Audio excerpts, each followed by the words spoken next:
Tonight, we explore one of the most important teachings in Zen Buddhism. It is called the Great Matter.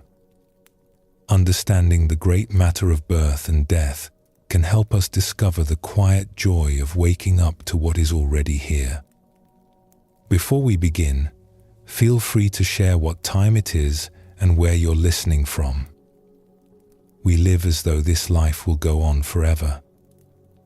We postpone the things that matter most. We save our presence, our love, our attention for later. But somewhere inside, we know this is not true. And when we truly feel this knowing, something shifts. Life becomes more vivid. This ordinary moment reveals itself as extraordinary. The great matter is not about fearing death. It is about embracing life. When we stop pretending that we have forever, we begin to live more fully. The fog of postponement lifts, and we see clearly what has always been here. Tonight, we will sit with this ancient teaching together. We will meet people who discovered, in their own ways, what it means to truly value this brief and precious life. We will explore not with heaviness, but with the gentle clarity that comes when we stop running from truth. Let your breathing settle now, and let's begin our journey together. What makes something precious? Often, it is knowing that it will not last forever. A sunset holds us because it is fading. Spring blossoms move us because they will soon fall. The embrace of someone we love matters because we know, even if we do not speak it, that we will not always have this. Zen Buddhism asks us to bring this awareness to life itself, not as a grim reminder, but as a gentle awakening. When we truly understand that this life is brief, something opens in us. We stop taking things for granted. We begin to see what was always here, but hidden by our assumption of endless time. The Buddha spoke of the preciousness of human birth. He said it was as rare as a blind turtle surfacing in a vast ocean and happening to put its head through a small floating ring. This image is not meant to make us feel special in an egoistic way. It is meant to help us feel the extraordinary gift of being alive at all, of being conscious, of having this chance to love and learn and grow. Most of us live as though we have 1,000 years ahead of us. We postpone joy. We delay presence. We tell ourselves we will appreciate life more fully later, when we are less busy, when circumstances improve, when we finally have time. But later never arrives in the way we imagine. There is only now arriving again and again, and we keep missing it. The great matter invites us to stop missing it. Not through fear, but through a deep recognition of how precious each ordinary moment truly is. Let us explore a story about a man who discovered this truth in an unexpected way. In a coastal town where the smell of salt hung always in the air, there lived a merchant named Shin who had spent his life acquiring things. He had a large house on the hill overlooking the harbor, filled with objects from distant lands.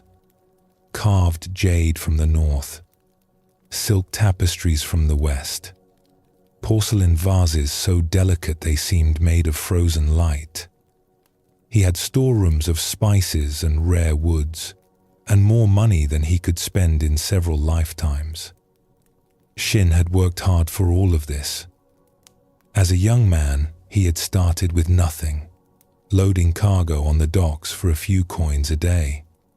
He had watched the wealthy merchants come and go, and he had promised himself that one day he would be one of them. And through years of shrewd trading and careful saving, he had succeeded beyond even his own dreams. But now, at 50 years old, Shin felt strangely hollow. He would walk through his beautiful rooms and feel nothing. The jade sat on its shelf, and he could not remember the last time he had really looked at it. He would eat fine food prepared by his cook, and the tastes seemed muted, distant, as though he were eating through a layer of cloth.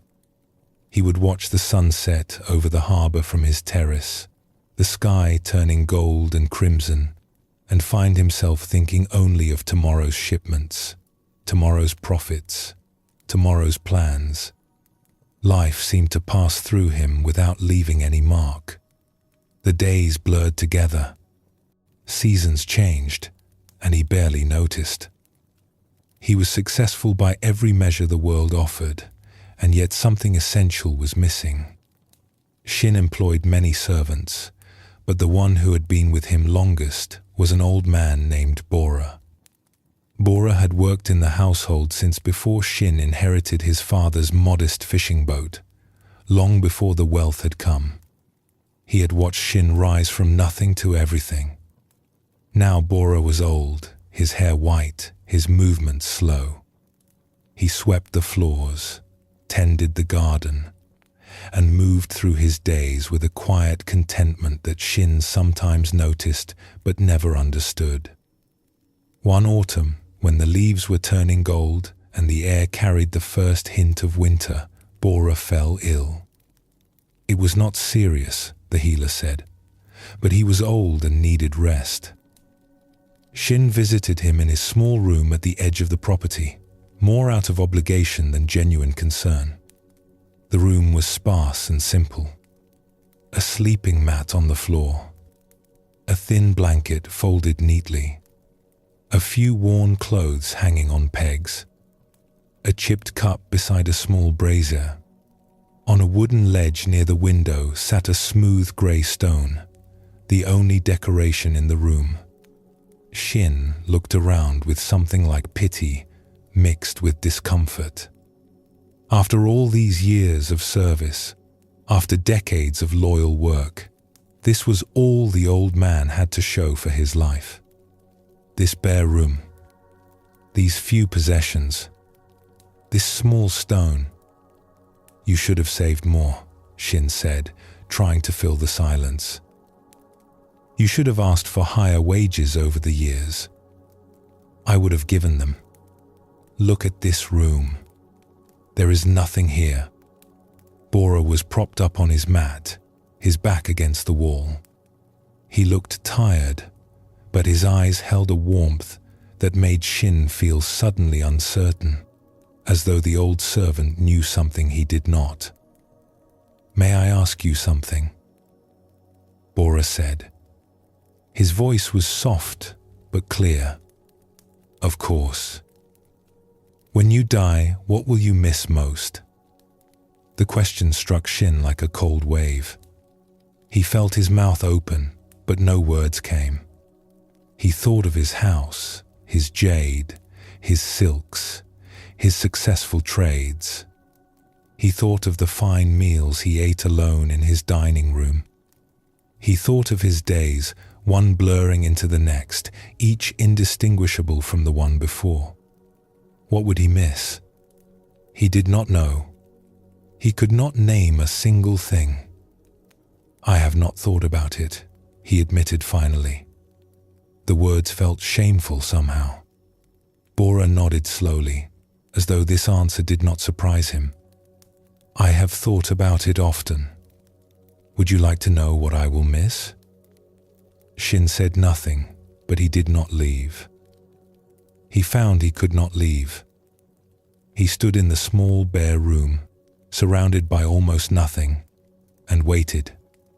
Bora's eyes moved to the window, where the afternoon light was slanting in, catching dust motes in the air and making them glow like tiny stars. I will miss the way the light comes through the kitchen window in early morning, Bora said. There is a moment, just as the sun clears the hills, when everything turns gold. I have seen it 1,000 times, and it still makes me stop what I am doing just to look. He paused, and a small smile crossed his weathered face.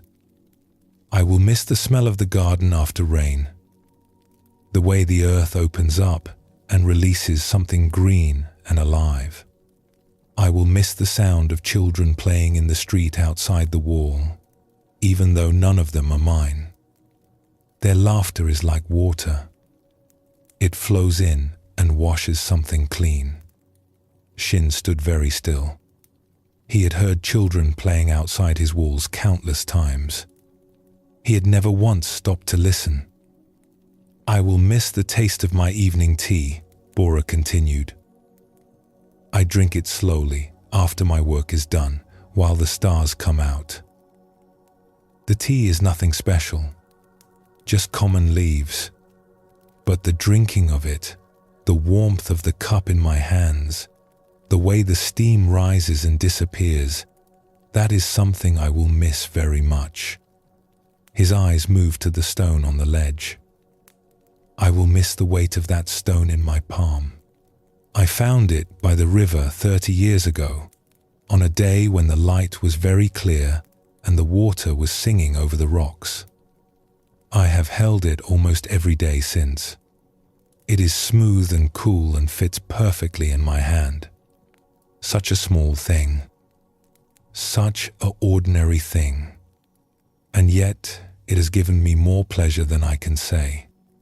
Bora looked back at Shin, and his eyes held no judgment, only a great gentleness.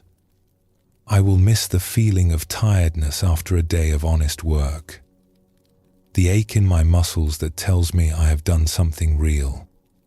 I will miss the kindness of strangers and the patience of friends. I will miss the sound of the wind and the feeling of the sun on my face. I will miss breathing. I will miss being here at all. The room was silent except for the faint sounds of the harbor below, the distant calls of gulls, the creaking of ships. Shin felt something crack open in his chest. It was not painful exactly, but it was not comfortable either. It was as though a shell he had not known he was wearing had suddenly broken. This man who owned nothing could list 100 things he would miss. And Shin, who owned everything, could not name one. How is this possible? Shin asked. His voice came out rough, almost a whisper. You have nothing. I have everything. And yet you are rich and I am poor. Bora was quiet for a long moment. Outside, the light was beginning to fade, the gold turning to amber. You have collected many things, he said finally. Beautiful things, valuable things. But you have not experienced them. You have let life pass through your hands like water, always reaching for the next thing, never holding what was already there.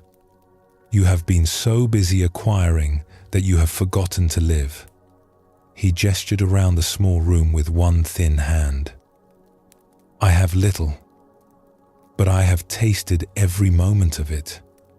I have been here, really here, for my life. That is the only wealth that matters. That is the only wealth we can keep. Shin left the room without speaking. He walked through his beautiful house, through rooms filled with treasures he had barely looked at in years. He went to his garden, where the last light was fading from the sky, and he sat on a stone bench until darkness fell. For the first time in longer than he could remember, he was not thinking about tomorrow. He was not planning or calculating or worrying. He was just sitting, just looking, just being there. He heard the wind move through the trees. He smelled the dampness of the evening air. He felt the stone bench beneath him, cool and solid and real. And he began, slowly, to understand what he had been missing. He had been so busy acquiring that he had forgotten to live. He had assumed there would always be more time, more chances, more years to finally appreciate what he had. But the years had passed, and he had appreciated nothing. He had traded his life for things, and the things had given him nothing in return. In the weeks that followed, Shin changed. Not dramatically, not in ways that others would easily notice, but he began to taste his food, really taste it. The salt and the sweet and the complex flavors he had been swallowing without attention. He began to watch the sunset without thinking of business, letting the colors fill his eyes and his mind. He began to hold the jade he had bought so many years ago, feeling its coolness, its smoothness, its weight in his palm. He began to listen to the children playing outside his walls. He began to notice the way the light moved through his house at different times of day. He began to feel the texture of his days rather than rushing through them. When people asked what had happened to him, he would only say that an old servant had asked him a question he could not answer, and that in the silence of not knowing, he had finally begun to learn. This story shows us something that Zen has always understood. The richness of life does not depend on what we have. It depends on whether we are truly present for what we have. We can possess the whole world and experience none of it. Or we can have almost nothing and taste every moment fully. The Great Matter asks us a simple question. Are we really here for this life? Or are we sleepwalking through it, assuming we will wake up and appreciate it later? Buddhism teaches that this human life is extraordinarily precious, not because we are special, but because this is our chance. This is our opportunity to be awake, to love, to grow, to experience the mystery of being alive. When we truly feel this, we stop wasting time on what does not matter. We stop postponing our presence for some imaginary future. The old servant Bora understood something his wealthy master did not. He understood that life is not measured by what we accumulate, but by what we actually experience. He understood that awareness itself is the greatest treasure, and that it is available to anyone, rich or poor, who stops long enough to receive it. Let us explore another story about the preciousness of life. In a village known for its plum orchards, there lived a woman named Mira who was always rushing. She had a husband and 3 children and a small business selling cloth, and there was never enough time for everything. She woke before dawn to prepare rice and mend torn clothes. She spent her days at the market, bargaining with customers, keeping accounts, managing the endless details of buying and selling.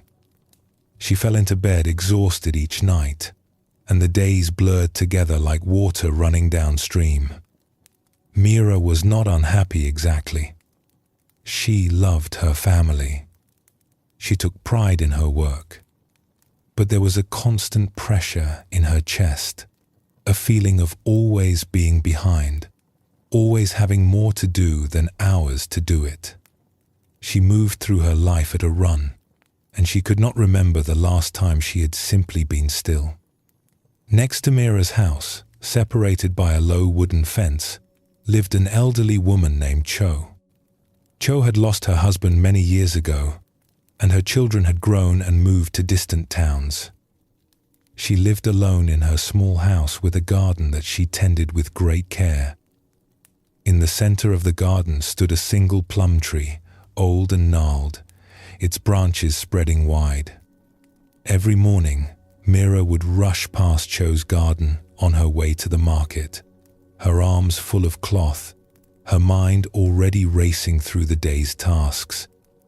And every morning, Cho would be there, sitting on a wooden bench beneath the plum tree, doing what seemed to Mira like nothing at all. "Good morning, Cho," Mira would call as she hurried by, barely slowing her pace. "Good morning, Mira," Cho would answer, her voice calm and unhurried. But by the time the words reached Mira's ears, she was already gone, swallowed by the crowd at the market. Sometimes Mira wondered how Cho could stand it. Sitting there hour after hour, just looking at a tree. Did she not have things to do? Did she not feel the press of time, the weight of all that needed to be accomplished? But these thoughts would pass quickly, pushed aside by the endless demands of the day. One spring, Cho's plum tree bloomed with unusual beauty. The blossoms came thick and white, covering every branch like fresh snow, and their scent drifted across the fence and down the path and into the streets of the village. People stopped as they walked by, breathing in the sweetness, remarking on how lovely it was. Mira noticed it too, in passing. The white blossoms caught her eye as she rushed by one morning, and she thought briefly that it was lovely, that she should stop and look more closely sometime. But not today. Today there was too much to do. Perhaps tomorrow. But tomorrow came with its own demands. And the day after, and the day after that. One evening, as Mira was returning home later than usual, the last light fading from the sky, she found Cho waiting by the gate between their properties. The old woman's face was calm, her hands folded in front of her. "Would you sit with me for a moment?" Cho asked. "I would like company to watch the blossoms before the light is gone." Mira's first instinct was to refuse. There was dinner to prepare. Her children would be hungry. There was cloth that needed mending before tomorrow's market. There was always something. But something in Cho's face stopped her. A quiet earnestness. A patience that seemed to ask for very little. "Just for a moment," Mira said. They walked together through the gate and into Cho's garden. The plum tree stood in the center, its white blossoms luminous in the fading light, almost glowing against the darkening sky. The scent was stronger here, sweet and faintly bitter, filling the air. They sat together on the wooden bench. Mira's body was tense, her mind still running through lists of things undone. But she sat. For a while, neither of them spoke. The evening settled around them. Somewhere in the village, a dog barked. The breeze moved through the branches, and a few petals drifted down like snow. "This may be my last spring," Cho said. Her voice was matter-of-fact, without sadness or self-pity. Mira turned to her, alarmed. "Are you ill? Should I call for the healer?" Cho smiled and shook her head. "No, I am not ill, but I am old. 78 years old this year, and one of these springs will be my last. I have stopped assuming there will always be another." She looked up at the blossoms, her face soft in the dim light. "When I was your age, I rushed past everything, just as you do. I thought the blossoms would always return. I thought there would always be more time to sit and look at them. And then one day I realized that I had let 40 springs go by without ever really seeing one. 40 years of blossoms coming and going, and I had missed them all." Mira was quiet. She felt the bench beneath her, the cool evening air on her skin. She looked at the tree, really looked at it, for the first time since she could not remember when. The blossoms seemed different somehow, more vivid, more present. She noticed how each cluster of white petals trembled slightly in the breeze. She noticed the way the last light caught their edges, making them glow. She noticed the dark branches beneath, the texture of the bark, the way the tree had grown around its own history. I see the same tree I have always seen, Mira said slowly. But sometimes it looks different. It is not the tree that has changed. It is your looking. When we know something will not last, we see it more clearly. When we stop taking it for granted, it reveals itself. Cho reached out and took Mira's hand. Her fingers were thin and cool, the skin soft and papery with age. I do not tell you this to frighten you. I tell you because I wish someone had told me sooner. You are rushing through your days as if there will always be more. And there will be more. For a while. But each day is like these blossoms. It will come once and never return. You can rush past it, or you can stop and see how beautiful it is. Mira sat with the old woman until the light was completely gone, and the blossoms were only pale shapes against the dark sky. The stars came out one by one. The air grew cooler, and still they sat. Mira did not think about dinner or the cloth or the children waiting. Something had loosened in her chest, some knot she had not known she was carrying. She just sat and looked and breathed. When she finally rose to leave, she felt different. She could not have named it exactly. It was as if a thin wall of glass between herself and the world had cracked, and she could feel things more directly than before. "Thank you," she said to Cho. "I am not sure what you have given me, but thank you." Cho smiled in the darkness. "I have only reminded you of what you already knew. What we all know, but keep forgetting." In the days that followed, Mira still worked hard. She still cared for her family and tended her business. The demands of life did not disappear, but she began to pause more often. She would stop in the middle of kneading bread to feel the texture of the dough against her palms. She would look up from her sewing to watch the light move across the floor. She would touch her children's faces for no reason, just to feel them there, warm and alive and present. Her husband noticed the change. "You seem different lately," he said one evening as they sat together after the children had gone to sleep. "More here somehow. Less far away." Mira nodded. "An old woman reminded me that I will not have this forever. It is strange. Knowing that has not made me sad. It has made everything more beautiful." The plum blossoms fell, as they always do. The white petals drifted down over several days, covering the ground like snow, then browning and returning to the earth. Summer came, then autumn, then winter. Cho passed away 2 winters later, quietly, in her sleep, when the plum tree was bare and the garden was white with real snow. Mira was one of the first to know. She stood in the empty garden and looked at the tree and cried. But the tears were not only grief, they were also gratitude. What Cho had given her remained. The understanding that preciousness and impermanence are woven together. That life becomes most vivid when we stop taking it for granted. That seeing clearly is simply a matter of remembering what we already know, but keep forgetting. Mira tended Cho's garden after that, keeping the plum tree healthy and strong. And every spring, when the blossoms came, she would sit on the wooden bench and look at them, really look at them, the way Cho had taught her.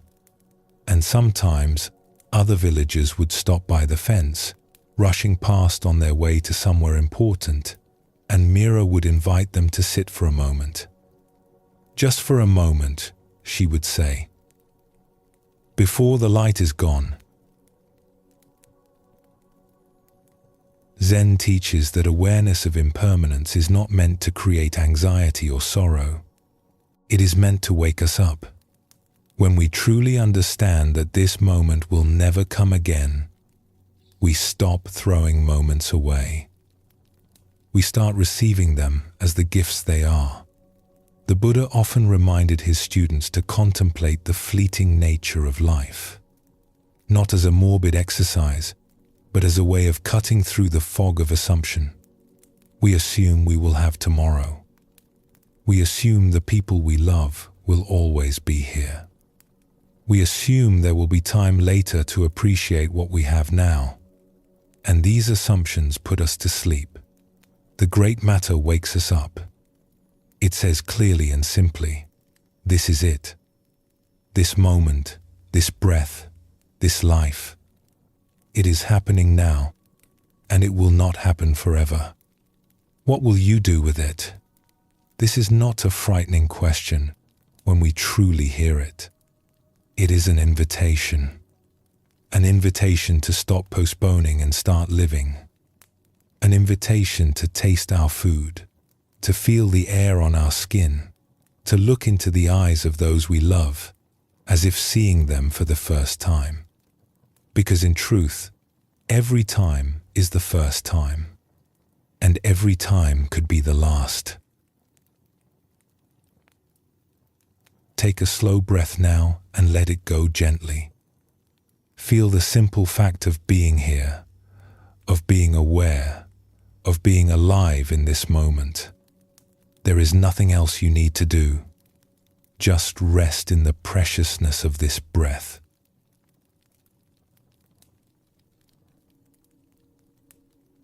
Most of us spend our lives running from the thought of death.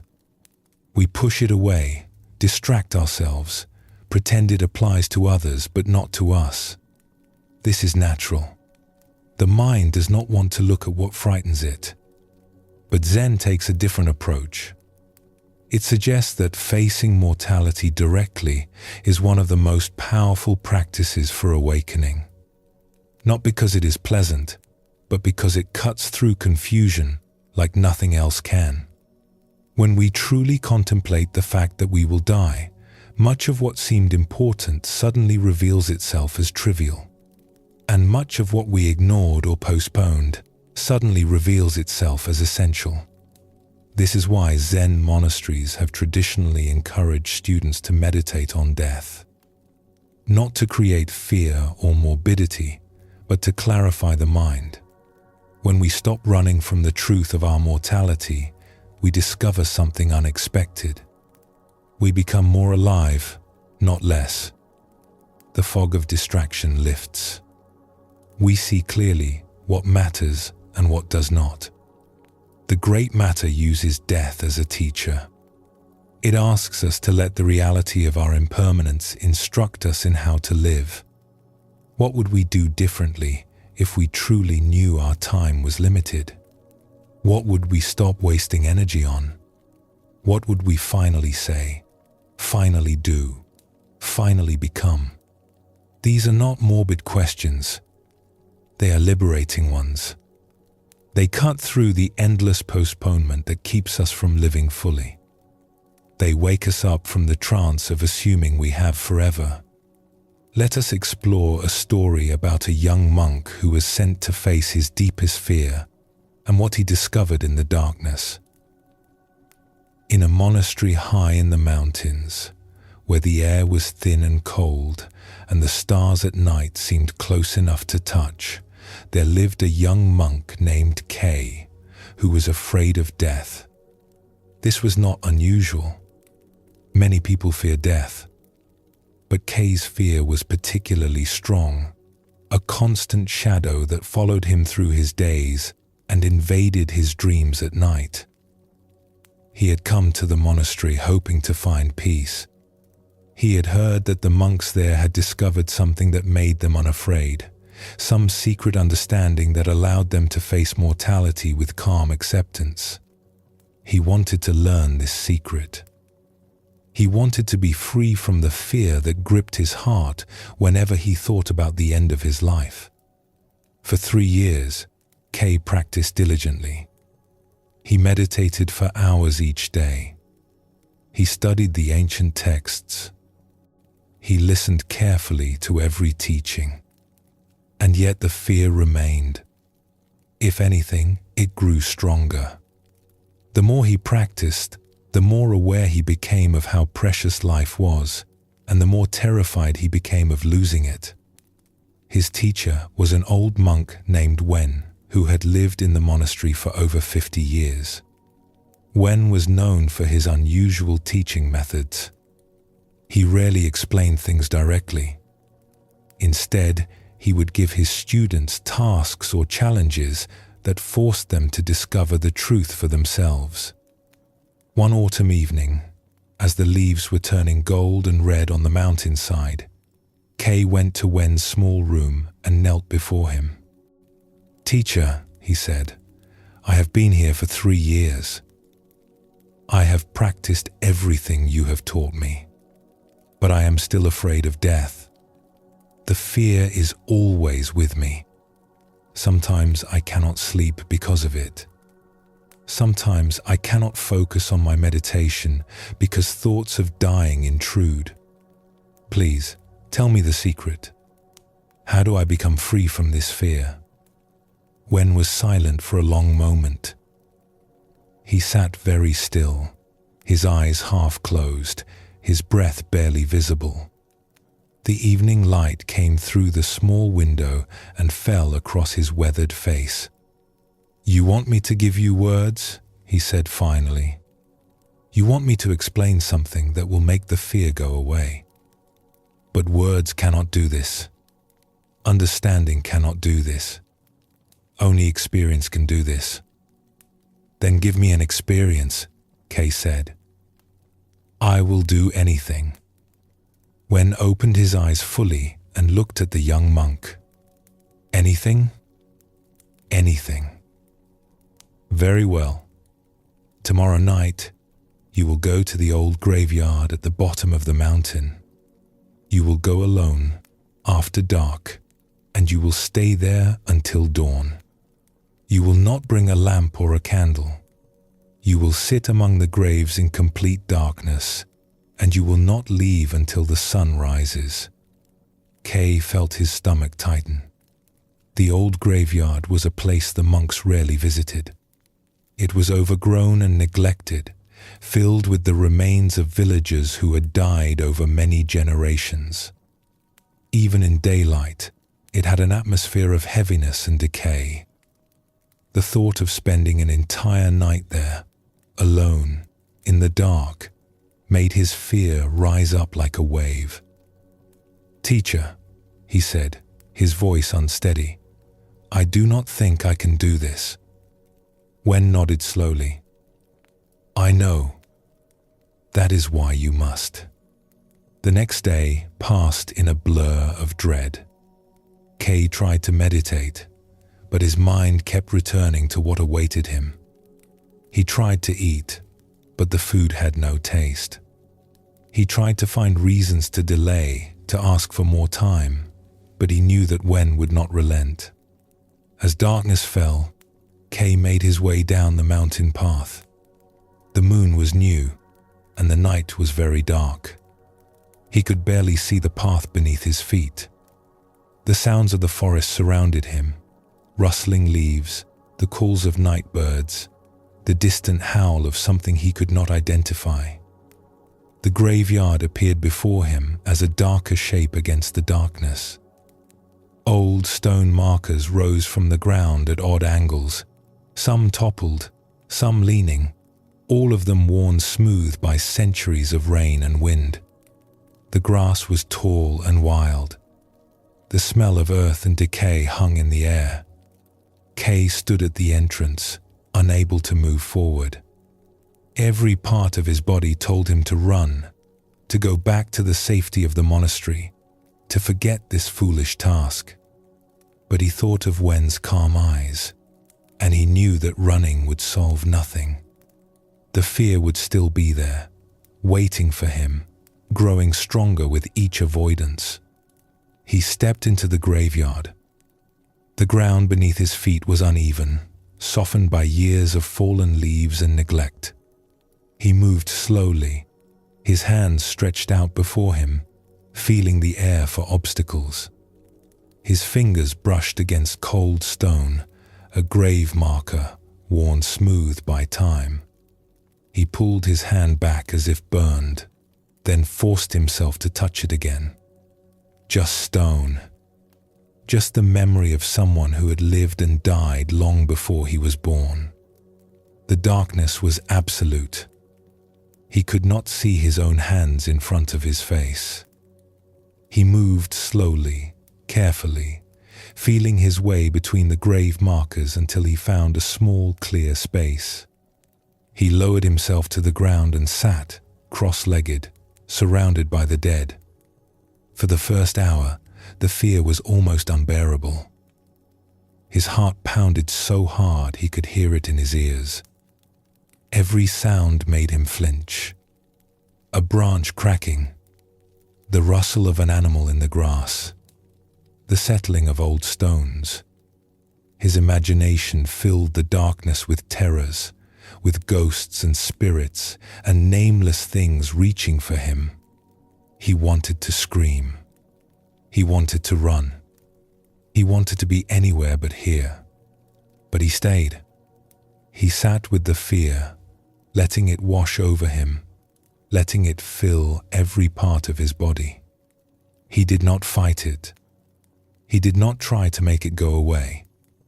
He simply sat with it, as Wen had taught him to sit with everything, observing it, feeling it, letting it be.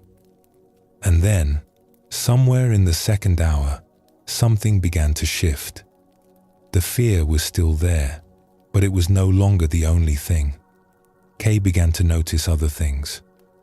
The coolness of the night air on his skin, the texture of the grass beneath him, the smell of the earth, rich and complex, the sounds of the night, which were not threatening after all, but simply the sounds of life continuing in the darkness. He was surrounded by the dead, and yet he was intensely, vividly alive. His senses were sharper than they had ever been. Every breath felt precious. Every heartbeat felt like a miracle. The darkness that had seemed so terrifying now felt almost peaceful, a great quiet holding him. He thought about the people buried around him. They had once been alive, just as he was alive. They had breathed this same mountain air, had looked up at these same stars, had felt the same fears and hopes that he felt. And now they were gone, returned to the earth, their lives completed. But they had lived. That was the thing. They had been here, had experienced this strange and beautiful existence, had loved and struggled and grown. And now it was his turn. He was the one who was alive. He was the one who could feel the cool air and hear the night sounds and breathe in the smell of the living world. The fear did not disappear entirely, but it changed. It became something else, something almost like gratitude. He was alive. Right now, in this moment, he was alive. And that was not something to fear. That was something to marvel at. As the first grey light of dawn began to appear over the mountains, Kay understood something he could not have understood through words or study. Death was real. It was coming for him, as it came for everyone. But the proper response to death was not fear. It was presence. It was being fully here, fully alive, for whatever time remained. He walked back up the mountain as the sun rose, painting the peaks in shades of gold and pink. The monastery looked different to him now. The trees looked different. The faces of the other monks looked different. Everything seemed precious and temporary and beautiful. He went to Wen's room and knelt before him. "Well?" Wen asked. "I am still going to die," Kay said. "Nothing has changed about that." "No, nothing has changed about that." But something has changed in me. I spent the night surrounded by death, and I have never felt more alive. I was so afraid of dying that I was not living. I was so busy running from death that I was missing life. Wen nodded slowly, a small smile crossing his face. And now? Kay thought for a moment. Now I am not as afraid. Not because death seems smaller, but because life seems larger. I was given this time, this breath, this awareness. That is not something to fear losing. That is something to treasure having. Good, Wen said. Now your real practice can begin. Kay lived in the monastery for many more years. He became a teacher himself, known for his calm presence and his gentle way of guiding students. When young monks came to him with their fears, he would listen patiently. And sometimes, when he sensed they were ready, he would tell them about the night in the graveyard. You cannot think your way past death, he would say. You cannot meditate it away or study it into submission. You must meet it. You must sit with it in the darkness until you discover what is on the other side of the fear. And what was on the other side? They would ask. Life, he would say. The most vivid, precious, extraordinary life you have ever experienced. That is what death teaches us, if we let it. This story shows us how Zen uses death as a teacher. Kay could not think his way out of his fear. He could not study or meditate his way to freedom. He had to face the reality directly, to sit in the darkness with the dead, before he could discover what was on the other side of his terror. What he found was not what he expected. He found that awareness of death, truly felt, does not diminish life. It illuminates life. It makes every moment more vivid, more precious, more worthy of attention. The monks who seemed so calm in the face of mortality were not ignoring death. They were using it to remind themselves how remarkable it is to be alive at all. Buddhism teaches that we suffer because we cling to things that cannot last. We want life to be permanent, and it is not. But the solution is not to despair. It is to appreciate what we have while we have it. The flower is beautiful, not despite its fading, but in some way because of it. Life is precious, not despite its brevity, but because of it. The Great Matter invites us to stop running from this truth and to let it teach us instead. Let your breath slow now and feel your body soften. There is nothing to pretend in this moment, nothing to hide. Simply rest in the truth of being here, being yourself, being alive.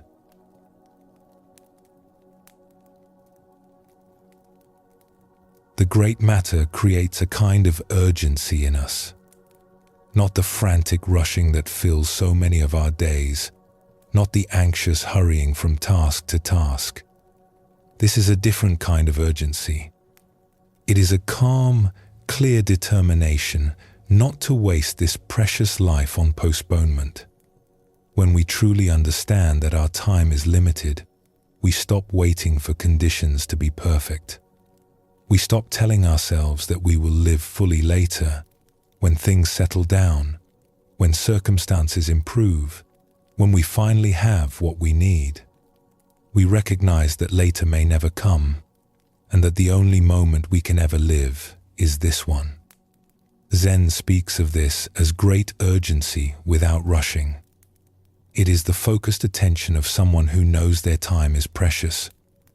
Not panicked, not anxious, but fully present. Every moment becomes worthy of attention because every moment is irreplaceable. Most of us live in a kind of trance of postponement. We put off joy until our problems are solved. We delay presents until we are less busy. We save our full attention for some imaginary future when we will finally be ready to receive it. But that future never arrives. There is only now, appearing again and again, and we keep missing it because we are waiting for something else. The great matter cuts through this trance. It says simply, this is your life. It is happening now, not later. Now, what are you waiting for? Let us explore a story about a farmer who spent his life waiting for conditions to improve, and what a stranger helped him see. In a farming village that lay in the curve of a wide valley, there lived a man named Ko, who had spent most of his years waiting. He was a good farmer, hard-working and careful, but he had never learned to enjoy the work. For Ko, farming was a series of problems to be solved, obstacles to be overcome, conditions to be endured until things got better. And things were always about to get better. Next season, the rains would come at the right time. Next year, the harvest would be plentiful enough to pay off his debts. Next spring, he would finally have the time and money to fix the leak in his roof, to buy his wife the cloth she wanted, to take his children to the festival in the distant town. But next season brought its own problems. Next year brought new debts to replace the old ones. And the roof still leaked, and his wife still wore her old clothes, and his children had never been to the festival. Ko was not an unhappy man exactly. He did not complain more than anyone else. But there was a tightness in his face, a tension around his eyes that never quite relaxed. He carried the weight of waiting like a stone in his chest, always looking ahead to the relief that never came. One summer, the rains did not come at all. Week after week, the sky remained clear and blue. Beautiful to look at, but devastating for the crops. The earth cracked and hardened. The young plants yellowed and drooped. Ko walked through his fields each morning, looking up at the empty sky, feeling the familiar tightness in his chest grow heavier. He could not enjoy anything while the drought continued. His wife prepared meals, and he ate without tasting. His children laughed and played, and he did not hear them. The summer evenings were warm and soft, filled with the sounds of crickets and the glow of fireflies, and Ko noticed none of it. He was too busy waiting for rain. One evening, as the sun was setting and the dry fields stretched out golden and brittle in the fading light, a traveler appeared on the road that ran past Ko's farm. She was a nun, dressed in simple grey robes, with a walking staff in her hand and a calm expression on her weathered face. Her name was Lena, and she had been walking for many years, stopping at villages and farms, offering teachings in exchange for food and shelter. Ko was sitting on a wooden bench outside his house, staring at the sky, when she approached. "Good evening," Lena said. "I am traveling through and looking for a place to rest for the night. May I sleep in your barn? I will not trouble you for more than a roof." Ko barely glanced at her. "You may sleep in the barn, but I cannot offer you food. We have little enough for ourselves. The rains have not come." "I see." Lena looked out at the dry fields. "It has been a difficult season." "It is always a difficult season. If it is not drought, it is flood. If it is not flood, it is insects. If it is not insects, it is the price at market falling just when I have something to sell." Ko's voice was flat, reciting a familiar litany. "I keep waiting for a good year. It never comes." Lena was quiet for a moment. She leaned on her staff and looked at the fields, then at the sky, then at Ko's tight, tired face. "May I sit with you for a moment?" Ko shrugged. He did not particularly want company, but he was too weary to refuse. Lena sat on the bench beside him.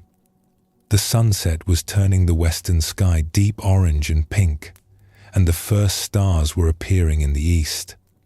A warm breeze moved through the dry grass, making a soft rustling sound.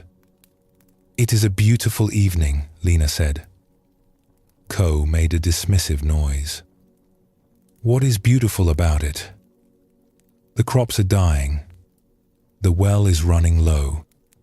By this time next month, I may have nothing left to harvest. And yet the sunset is still beautiful, is it not? The colors are the same whether the crops live or die." Ko turned to look at her, irritation rising in his chest. "What use is a beautiful sunset if my family goes hungry?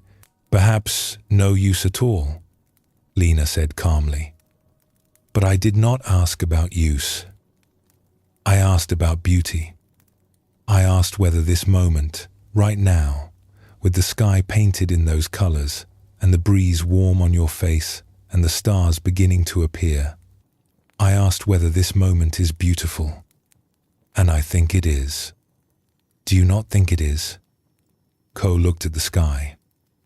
He had not really looked at it in weeks, maybe months. He had been too busy looking for rain clouds, checking the horizon for signs of moisture, scanning for anything that might solve his problem.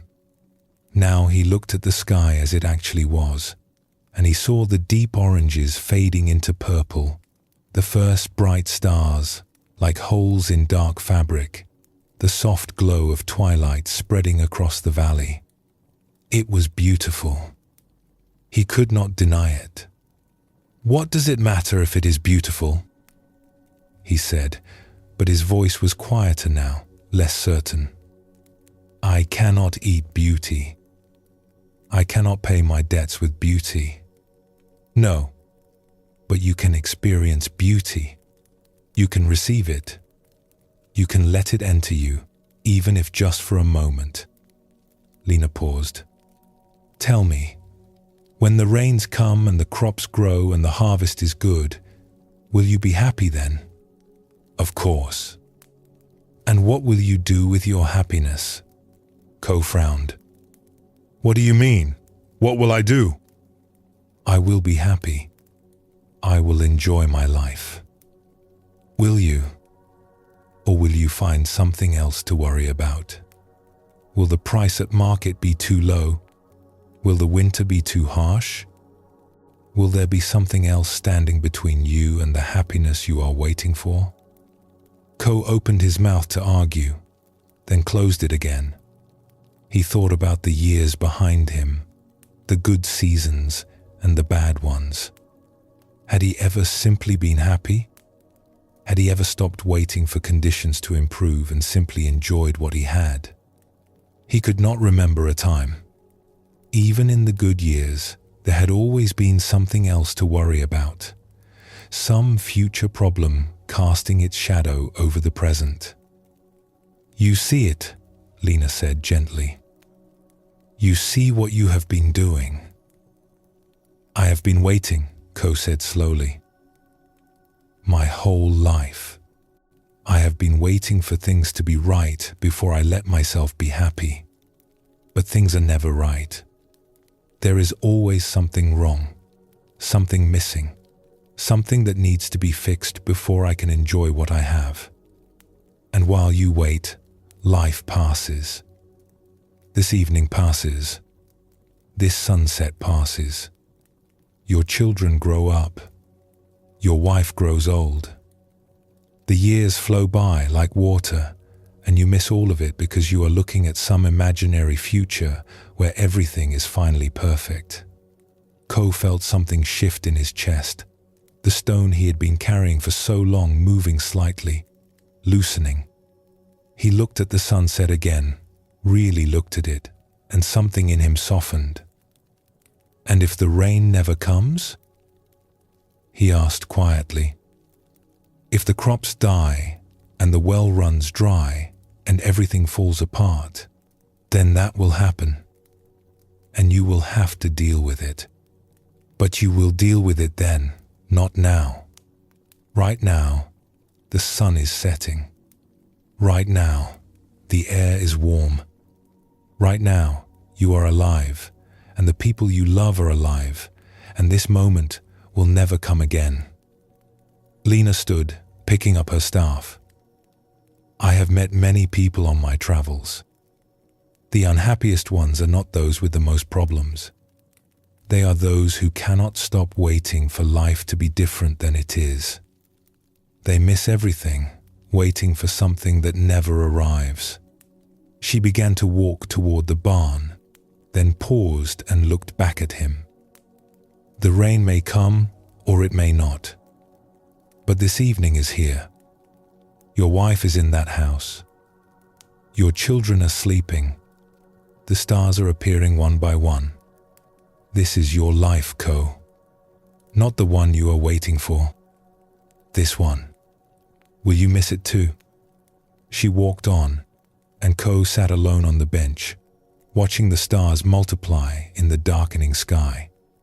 Something had broken open in him. For the first time in longer than he could remember, he was not thinking about the rain. He was not worrying about the crops or the debts or the future. He was just sitting there, feeling the warm air on his skin, watching the light fade, being present for his own life. He went inside after a while. His wife was sitting by the small fire, mending clothes by the dim light. She looked up when he entered, expecting the usual tight expression, the distracted eyes. Instead, he sat down beside her and took her hand. I am sorry, he said. She looked at him with surprise. For what? For waiting. For always being somewhere else, worrying about something else. For missing so much. He looked around the small room, the worn furniture, the sleeping children in the corner. This is good. What we have is good. I have been too busy waiting for something better to see it. She squeezed his hand, and there were tears in her eyes, but she was smiling. The rain came eventually, as it always does. Some of the crops were saved, and some were lost. The next year had its own problems, as every year does. But something had changed in Ko. He still worked hard. He still dealt with difficulties as they arose. But he stopped waiting. He stopped putting his life on hold until conditions improved. He watched sunsets now.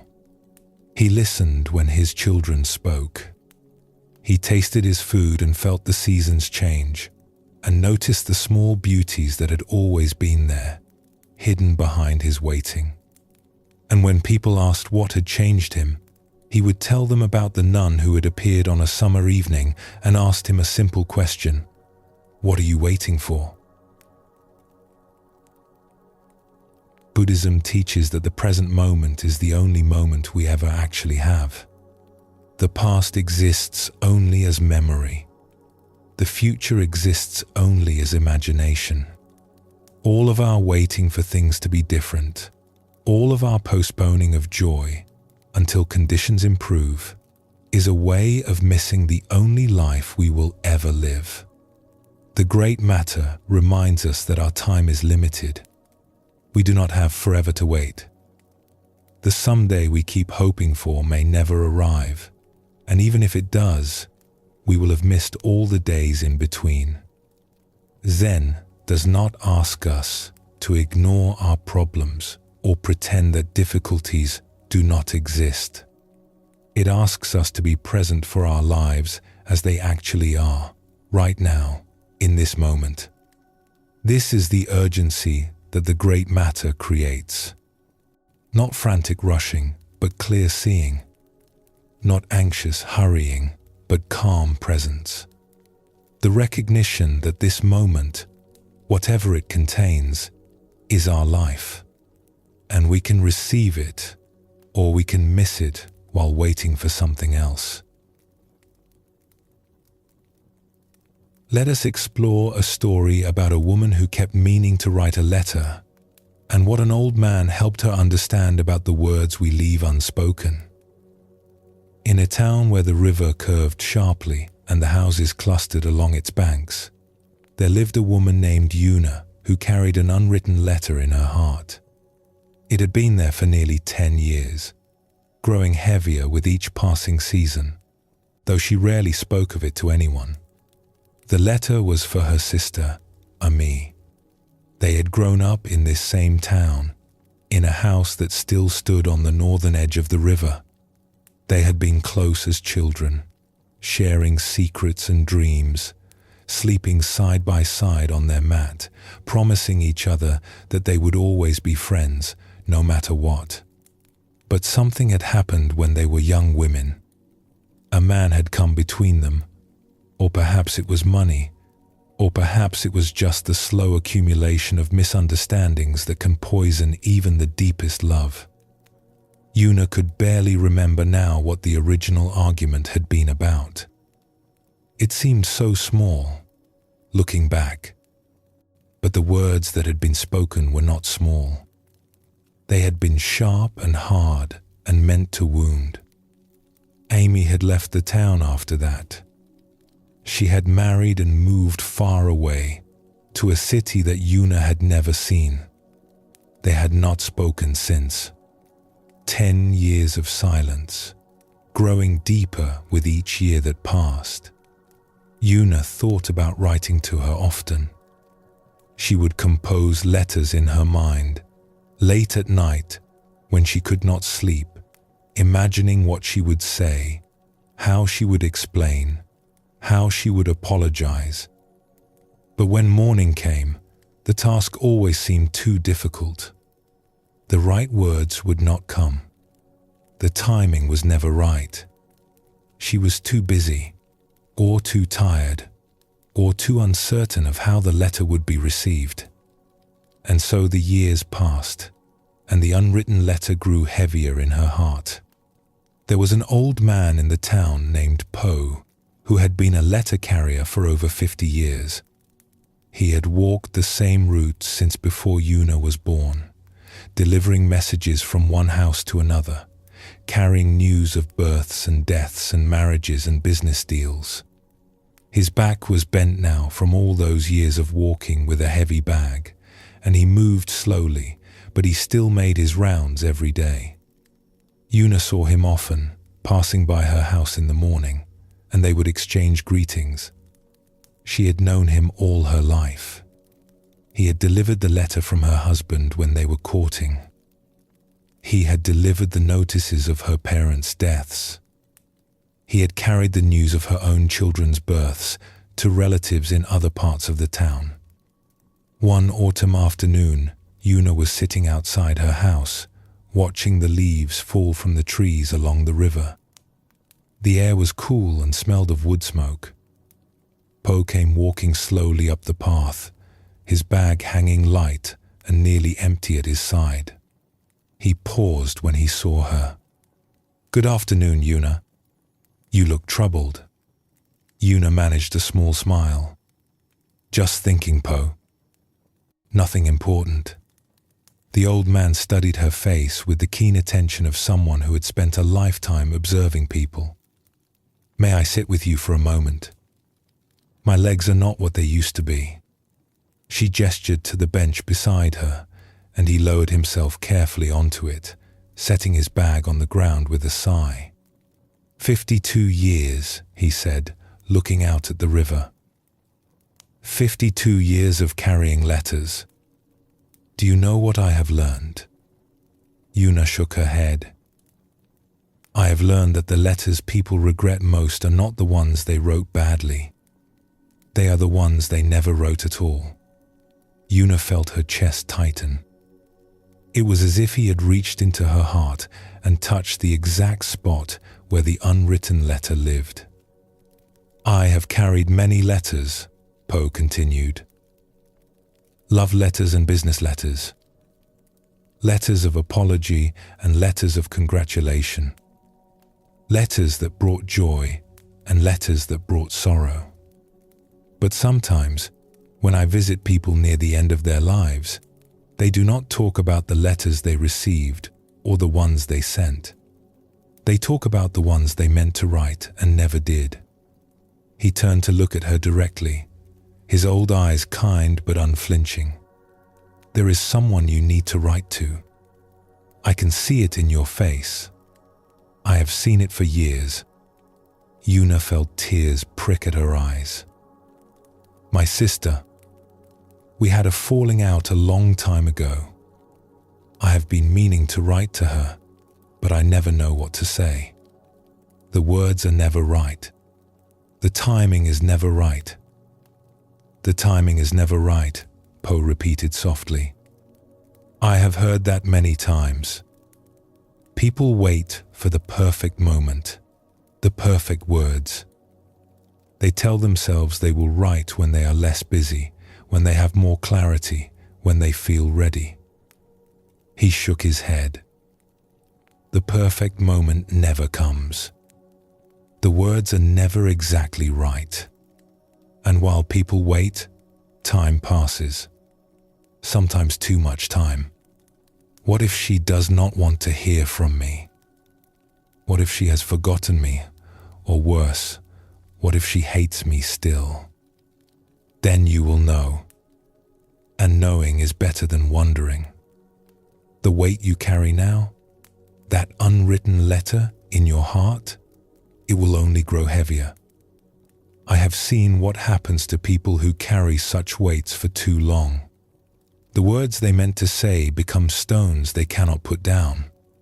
He reached into his bag and pulled out a blank piece of paper and a small brush and inkstone. I carry these for myself, for the notes I must make on my rounds. But today, I think you need them more than I do. He placed them in her hands, his fingers rough and worn from years of work. Write the letter. Not the perfect letter, just a letter. Say what is in your heart, even if the words are clumsy. Say that you are sorry, if you are sorry. Say that you miss her, if you miss her. Say that you want to try again, if you want to try again. He paused. The words do not have to be perfect. They just have to be true.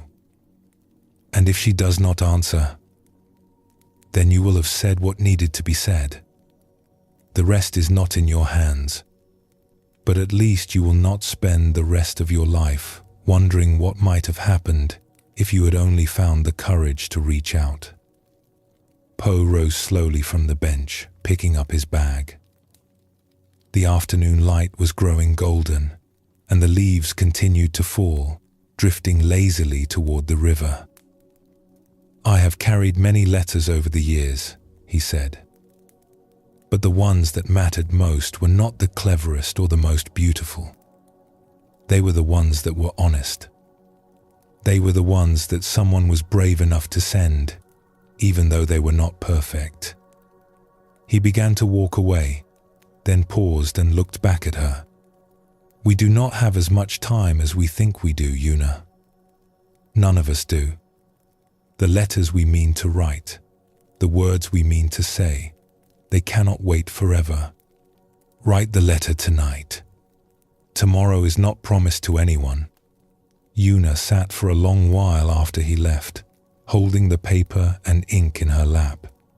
The sun set, and the stars came out, and still she sat there, feeling the weight of 10 years of silence. And then, in the quiet of the evening, she went inside and lit a lamp and began to write. The letter was not perfect. The words were clumsy in places. She crossed out lines and started again. She did not know if it would be well received or thrown away unread.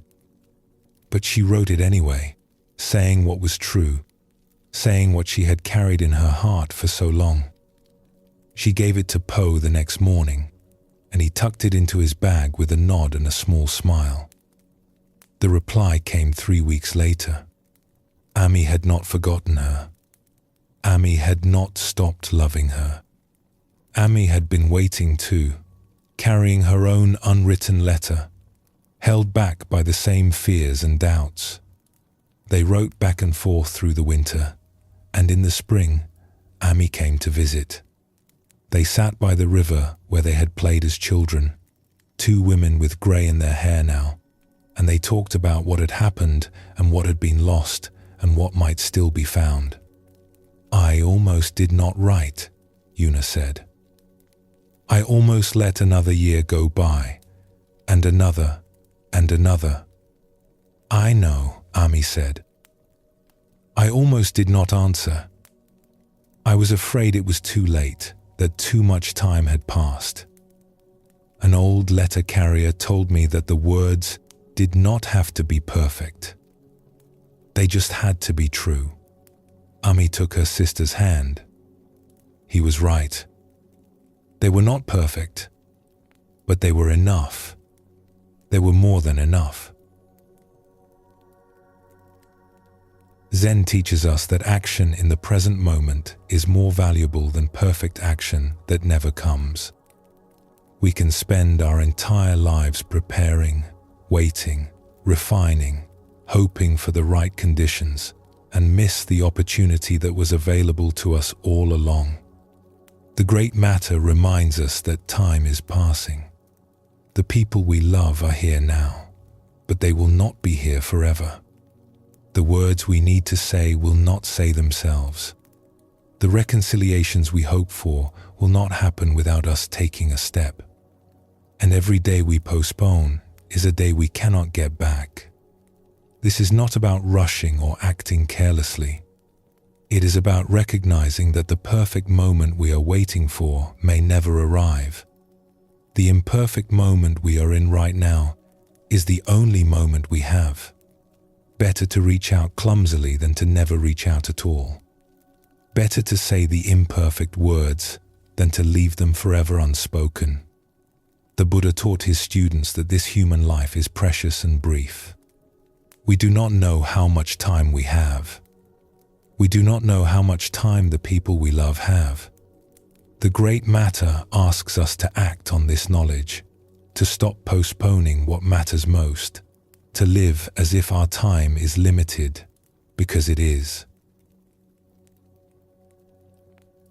Let your body relax now and allow your breath to deepen.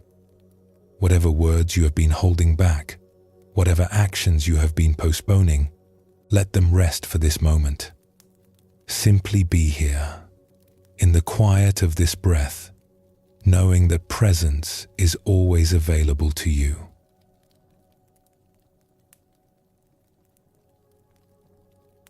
There is an old Zen saying that points to the heart of practice: die before you die and discover there is no death.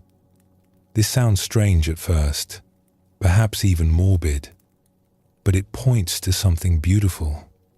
It means to live so fully, so completely, that when the end comes, nothing essential is left undone. No words are left unspoken. No love is left unexpressed. No life is left unlived. Most of us carry regrets. We look back at choices we made and wonder what would have happened if we had chosen differently. We remember words we said that we wish we could take back, and words we never said that we wish we had spoken. We think about paths not taken, opportunities missed, moments when we held back instead of reaching out. The great matter invites us to live in a way that minimizes these regrets. Not by making perfect choices, because there are no perfect choices, but by making our choices fully, living them completely, being present for the life we actually have, rather than mourning the life we imagine we might have had. Regret comes not from making the wrong choice. It comes from living our choices only halfway, from never fully committing to the path we are on because we are too busy looking at the paths we did not take. When we embrace our actual life, with all its imperfections and limitations, regret begins to dissolve. We discover that any path, walked fully, leads to the same place. Let us explore a story about a man who spent his life regretting a choice he had made and what he learned from meeting someone who had made the opposite choice. In a town where two roads met at a crossroads, there lived a man named Tal who had built a quiet life for himself. He had a small shop where he sold cloth and thread. He had a wife who had grown old beside him, and children who had grown up and moved to nearby villages. His days were orderly and predictable, shaped by the rhythm of opening the shop each morning and closing it each evening, of meals taken at the same times, of seasons turning in their familiar patterns. From the outside, Tal's life looked peaceful, but inside, he carried a weight that no one else could see. When Tal was a young man, barely 20 years old, he had stood at a crossroads, much like the one in the center of his town. Not a physical crossroads, but a moment of choice that would shape everything that followed. He had been offered a chance to join a trading expedition that would travel to distant lands, to see places he had only heard about in stories, to live a life of adventure and uncertainty and possibility.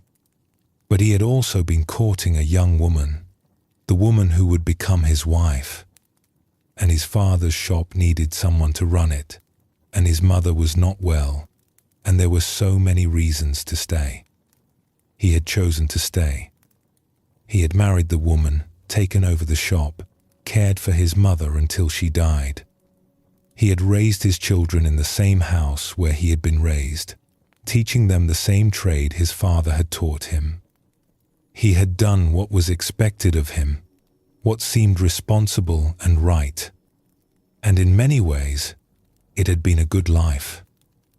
His wife was kind and patient. His children had grown into decent people. The shop provided enough to live on, and his neighbors respected him. There was nothing wrong with the life he had built. And yet, for 40 years, he had wondered, what would his life have been if he had gone?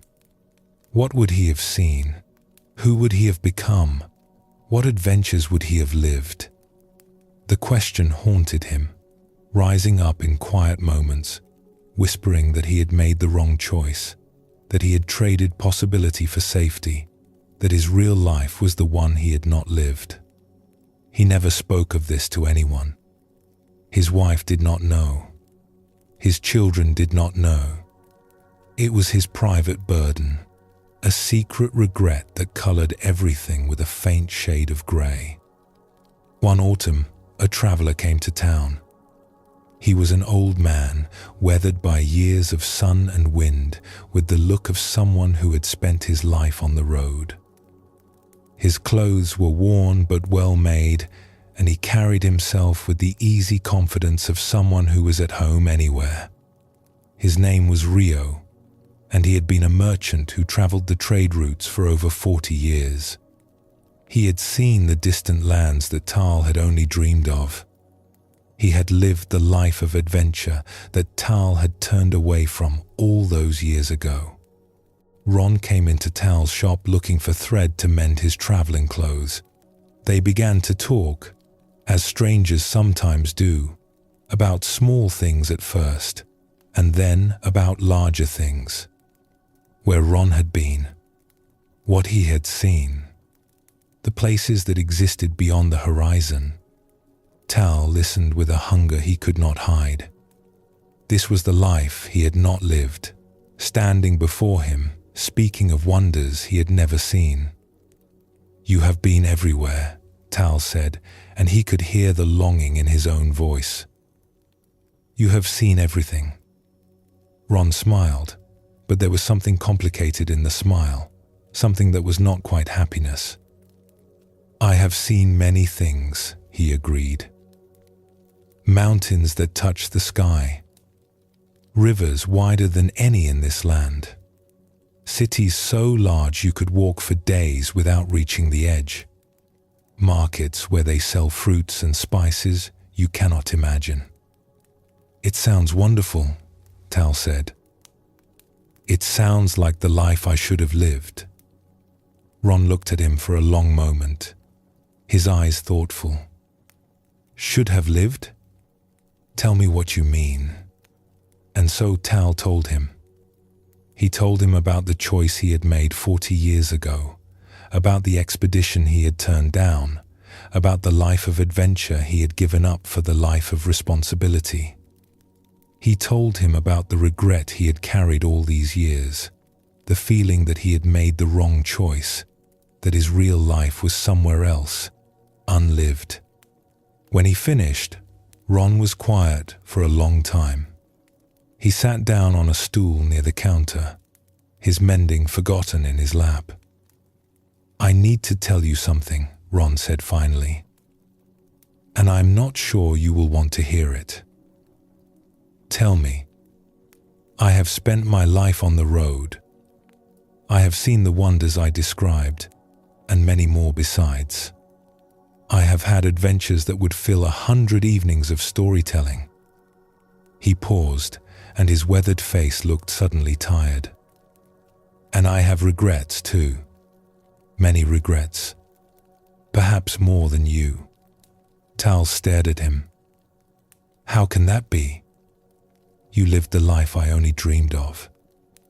I lived a life, but I did not live it fully. I was always moving, always looking at the next horizon, always chasing something I never quite caught. I saw the mountains, yes, but I did not stay to watch the seasons change on them. I saw the great rivers, but I did not learn the names of the people who lived beside them. I was always passing through.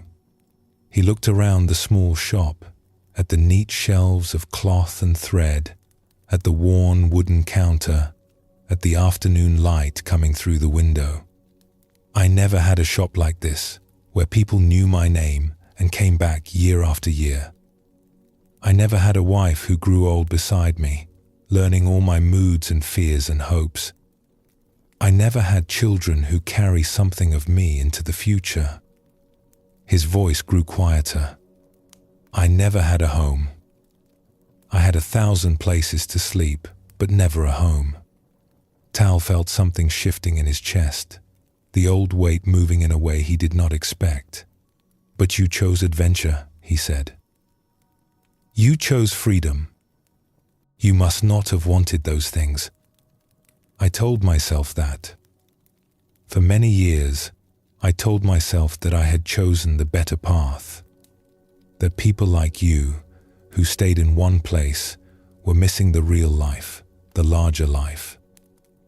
Ron shook his head slowly. But I was missing things too. I was missing the depth that comes from staying.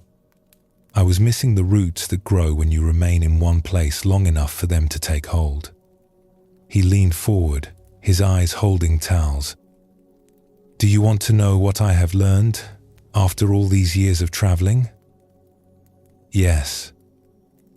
The path does not matter. Any path, lived fully, leads to the same place. What matters is not which road you take, but how you walk it.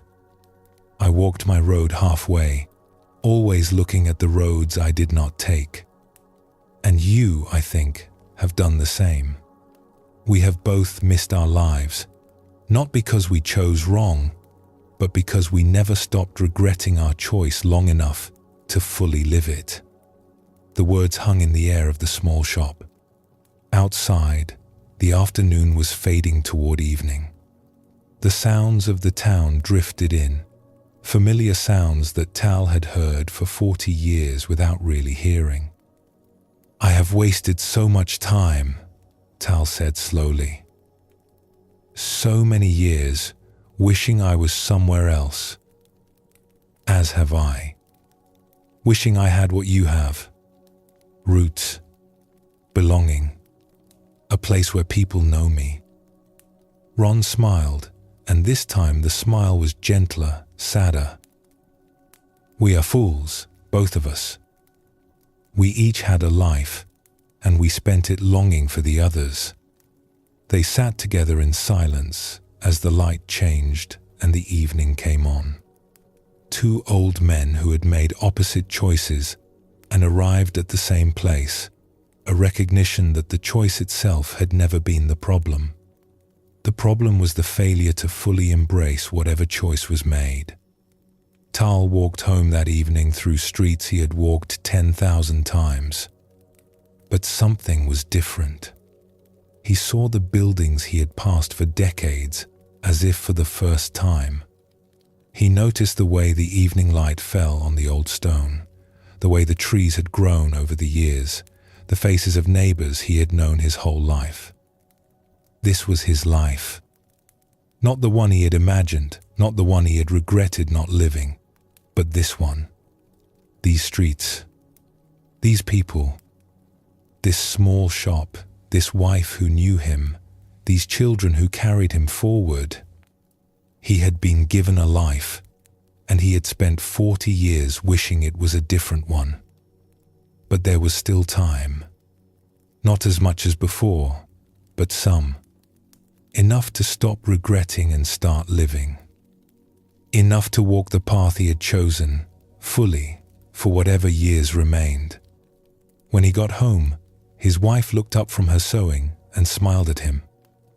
The same smile she had given him for 40 years. "You look different," she said. "What happened?" "I met someone who showed me something I should have seen a long time ago." "What did he show you?" Tal sat down beside her and took her hand. Her fingers were thin and worn, familiar as his own. "He showed me that I have been living the wrong way. Not the wrong life, just the wrong way. I have been here with you for 40 years, but part of me was always somewhere else, living some other life in my imagination." He squeezed her hand gently. "I am sorry for that. I am sorry for all the times I was not really here." His wife's eyes grew bright with tears, but she was smiling. "You are here now," she said. "Yes, I am here now." And in the years that followed, Tal found that it was not too late after all. Not too late to notice the beauty of his ordinary life, to appreciate the woman who had shared it with him, to feel the ground beneath his feet, instead of always longing for distant horizons. The regret did not disappear entirely. It had been his companion for too long to vanish overnight. But it grew quieter, less insistent, more like an old scar than an open wound. When Tal finally died, many years later, he died at peace. Not because his life had been extraordinary, but because he had finally allowed himself to fully live the ordinary life he had been given. We often believe that our unhappiness comes from making the wrong choice somewhere in our past. If only we had taken the other path, we tell ourselves, everything would be different. Everything would be better. But Zen teaches us that the path itself is not the problem. The problem is our failure to commit fully to whatever path we are on. When we walk through life looking backward at roads not taken, we cannot see the road beneath our feet. We miss the life we are actually living while mourning the life we imagine we might have had. The great matter invites us to make peace with our choices, not because they were perfect, but because they are ours. Every choice closes some doors and opens others. Every path has its gifts and its limitations. The question is not whether we chose correctly.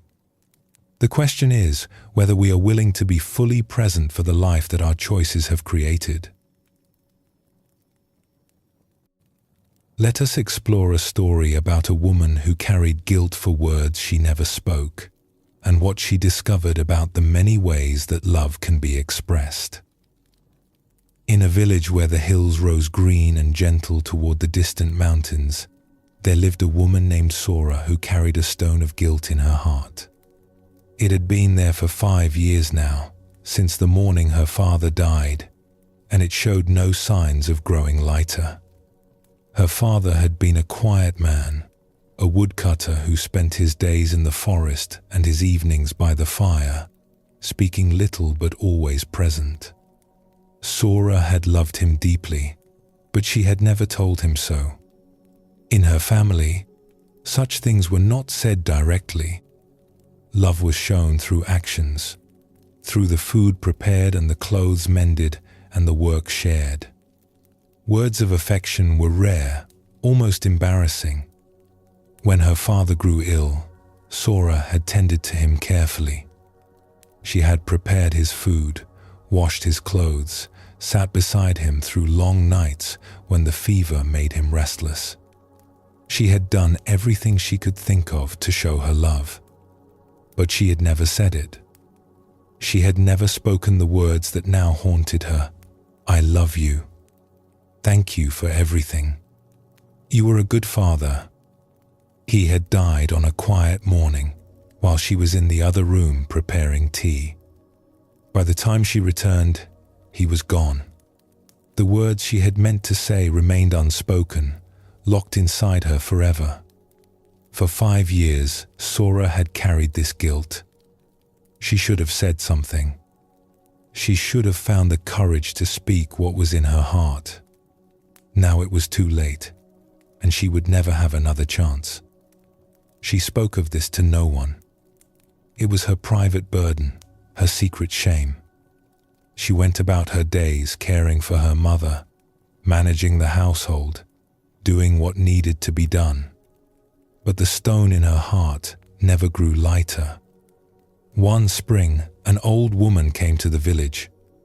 Her name was Mina, and she had known Sora's father long ago, when they were both young.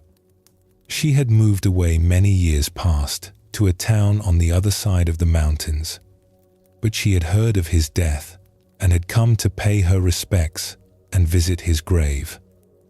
Sora offered her hospitality, as was proper. She prepared food and tea, and they sat together in the small house where Sora had grown up, surrounded by the familiar objects of her father's life. His woodcutting tools still hung on the wall. His chair still sat by the fire, empty now but somehow still holding the shape of him. Mina was a small woman with white hair and kind eyes. She looked around the room slowly, taking in each object, each detail. "He was a good man, your father," she said. "We grew up together, did you know that? We played in these same hills as children." "He never spoke of his childhood," Sora said. "He rarely spoke of anything. No, he would not have. He was always quiet, even as a boy. But he noticed everything. He remembered everything." Mina smiled at some distant memory. He was kind in ways that most people never saw. Sora felt the familiar ache in her chest. I wish I had told him that. I wish I had told him many things. Mina looked at her with gentle attention. "What things?" And so, Sora told her. She told her about the words she had never spoken, the love she had never expressed, the guilt she had carried for 5 years. She told her about the morning he died, about the tea she was making while he slipped away, about the silence that had followed and never lifted. When she finished, there were tears on her cheeks, though she had not felt them fall. Mina was quiet for a long moment. The afternoon light was soft through the window, falling across the floor in warm patterns. "May I tell you something about your father?" she said finally. Sora nodded. "The last time I saw him was 8 years ago. I passed through this village on my way somewhere else, and I stopped to visit. We sat together much as we are sitting now, and we talked about our lives, about the years that had passed, about the things that mattered to us. She paused, and her eyes were bright with memory. He talked about you, Sora. He talked about you for a long time. He told me about your kindness, your patience, your strength. He told me about how you listened to him, really listened, when most people just waited for their turn to speak. He told me about how you remembered the small things, his favorite foods, the songs he liked, the stories he had told you as a child. Sora's breath caught in her throat. He said that you showed love in everything you did. The way you prepared his meals, always just the way he liked them. The way you mended his clothes so carefully that he could never find the stitches. The way you sat with him in the evenings, content to share silence, never needing to fill it with chatter. Mina reached out and took Sora's hand. He knew, Sora. He knew you loved him. He did not need the words because you spoke to him in a language deeper than words. Every meal you cooked, every shirt you mended, every evening you spent beside him in comfortable silence, those were all ways of saying what you think you never said. Sora felt something break open in her chest. The stone she had carried for 5 years cracked, and something warm flowed into the space where it had been. But I wanted to say it, she whispered. I wanted him to hear the words. I know, and perhaps that would have been a gift for both of you. But the absence of those words does not mean the absence of love. It does not mean he did not know. He knew, Sora. He told me he knew. He said he was the luckiest father in the village, to have a daughter who loved him so well. The tears came freely now, but they were different tears. Not the tears of guilt, but something cleaner, something that washed away rather than weighed down. I have punished myself for 5 years, Sora said, for something he already understood. We often do this. We hold ourselves to standards that love does not require. We think that love must be spoken in certain ways, expressed in certain words, or it does not count. But love is larger than words. It is larger than any single expression. Your father knew this. He lived this way himself, showing his love through action rather than speech. Mina squeezed her hand gently. Forgive yourself, Sora. Not because what you did was wrong, but because there was nothing to forgive in the first place. You loved your father well. He knew it. He died knowing it. That is enough. That is more than enough. Sora sat with Mina until the evening came, and the stars appeared one by one outside the window. They talked about her father, about the small kindnesses he had shown throughout his life, about the quiet ways he had expressed his own love. And slowly, the stone in Sora's heart dissolved, replaced by something lighter, something that felt almost like peace. After Mina left, Sora went to her father's grave on the hill above the village.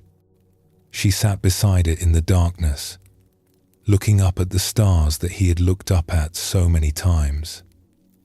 I love you, she said aloud. The words came easily now. Thank you for everything. You were a good father. The words went out into the night and disappeared. But they were not too late. They had never been too late. They were simply another expression of something that had been there all along. Something he had always known, something that had been spoken in 1,000 ways throughout all the years of her life. She visited his grave often after that. Not to apologize, not to carry guilt, but simply to be near him.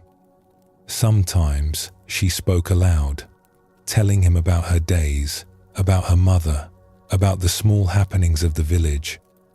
Sometimes she sat in silence, feeling the connection that death had not severed. And when people asked her about her father, she no longer spoke only of the quiet woodcutter who said little. She spoke of a man who had loved deeply, who had expressed that love in ways that did not require words, and who had raised a daughter who had learned to love in the same way. The Buddha taught that attachment causes suffering, and we can become attached even to our own guilt. We carry burdens that do not need to be carried. We punish ourselves for failures that were not really failures. We hold on to regret long after it has served any purpose. The Great Matter invites us to examine our regrets and ask whether they are truly necessary. Sometimes we discover that what we thought was a failure was simply a different way of succeeding. Sometimes we discover that the love we thought was unexpressed was being expressed all along in ways we did not recognize. Living without regret does not mean making no mistakes. It means not carrying our mistakes longer than necessary. It means forgiving ourselves as we would forgive others. It means recognizing that we did the best we could with what we knew at the time, and that this is all anyone can ever do. Zen teaches us to put down what we do not need to carry. The stone of guilt, the weight of regret, the burden of wishing things had been different. These do not help us live better. They only make the journey heavier. When we set them down, we discover that we can walk more freely, more lightly, more fully into whatever time remains. Take a slow breath now and feel your body settling. If there is any weight of regret you have been carrying, let it rest for this moment. You do not need to solve it or fix it. Simply let it be and let yourself be, here in this breath, free from the past.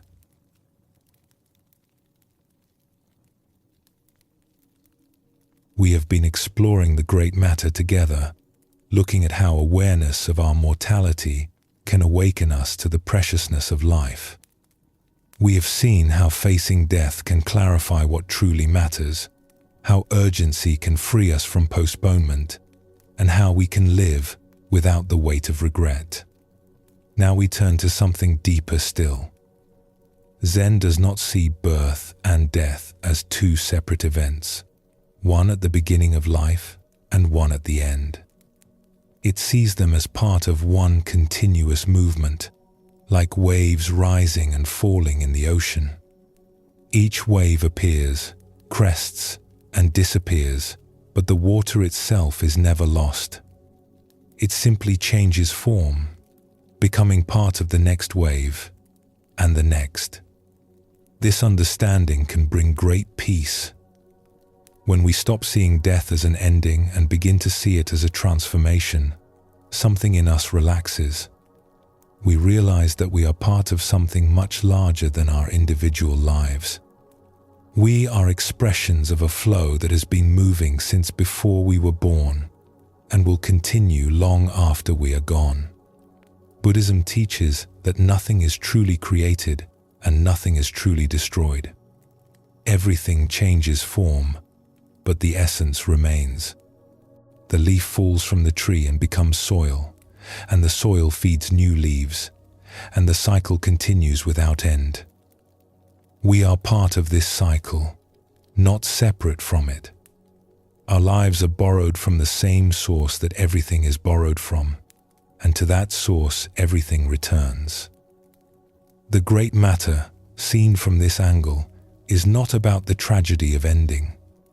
It is about the mystery of transformation. It is about finding our place in a flow that is much larger than ourselves. Let us explore a story about a young man who was afraid of change and loss, and what he learned from an old woman who had spent her life on the river. In a village that sat beside a wide and slow-moving river, there lived a young man named Kai who was afraid of almost everything. He was afraid of change, afraid of loss, afraid of the way things never stayed the same no matter how much he wanted them to. He had been this way since childhood, clinging to toys long after he had outgrown them, weeping when the seasons turned, feeling a deep unease whenever anything in his life shifted from what it had been. His parents did not understand him. His friends found him strange. But Kai could not help what he felt. The world seemed to him like a place of constant disappearance. Everything he loved would eventually be taken from him. Everything beautiful would fade. Every person he cared for would someday be gone. And this knowledge sat in his chest like a cold stone, making it hard to fully enjoy anything at all. When Kai was 20 years old, his grandmother died. She had been the one person who seemed to understand him, the one who had held him when he cried over fallen leaves, the one who had never told him he was foolish for feeling what he felt. And now she was gone, and Kai felt the cold stone in his chest grow heavier than ever before. He stopped eating. He stopped talking. He walked along the river for hours each day, staring at the water, feeling the weight of all the losses he had experienced and all the losses still to come. Life seemed unbearable to him, not because anything terrible was happening now, but because he knew that terrible things would happen eventually. What was the point of loving anything if it would only be taken away? The villagers grew worried about him.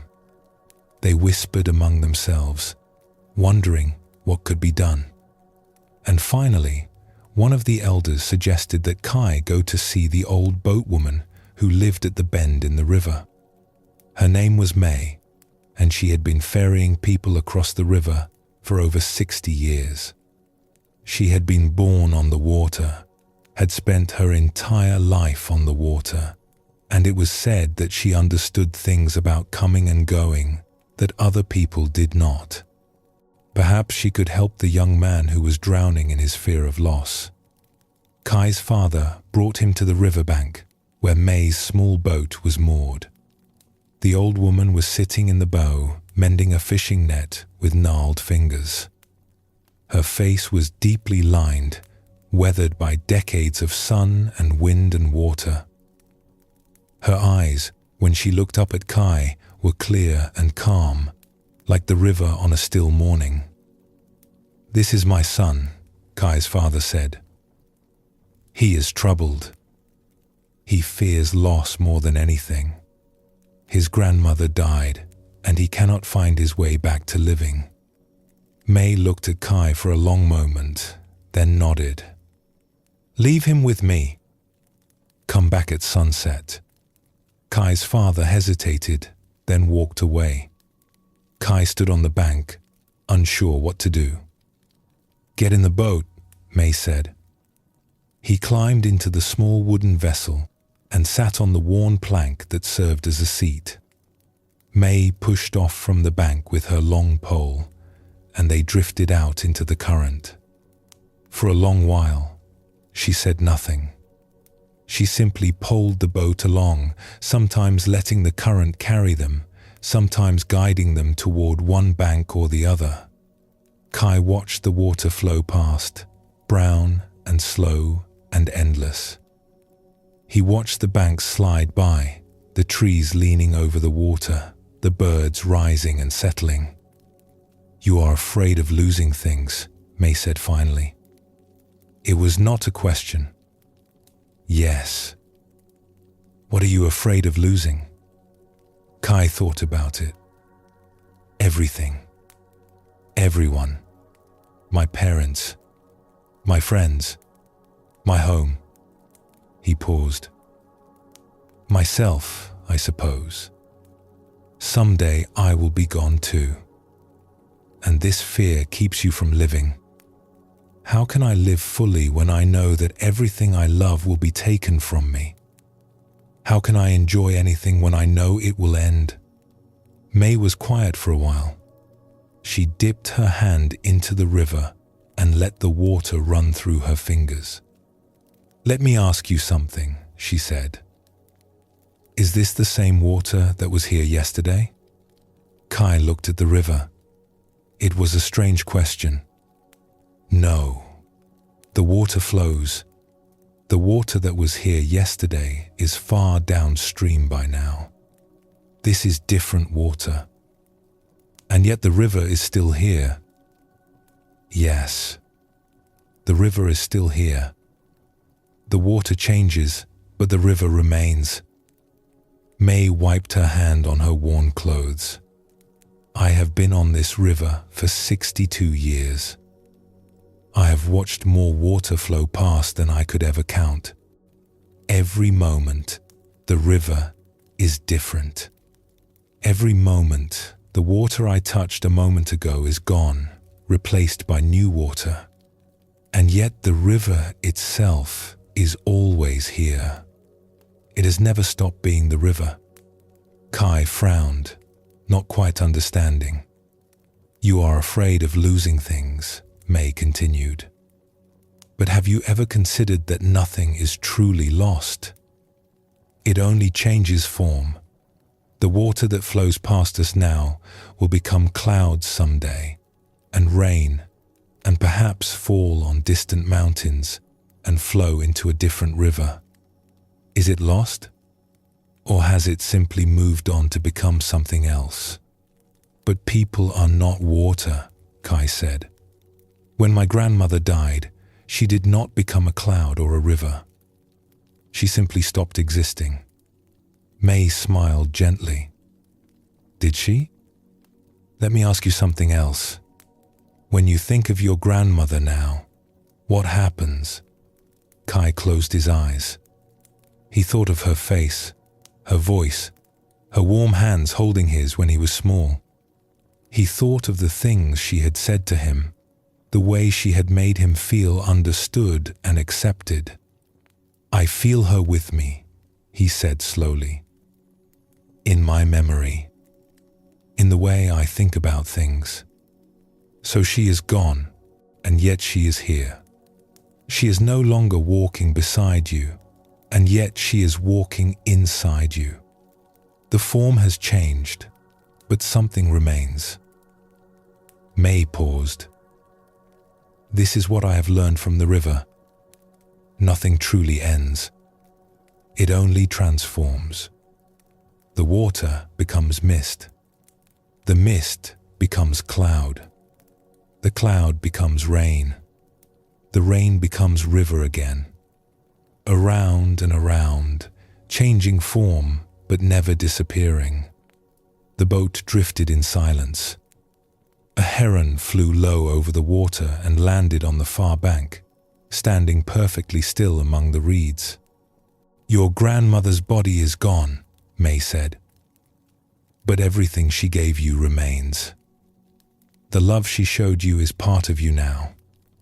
The understanding she offered lives on in how you treat others. The words she spoke are still speaking inside your mind whenever you remember them.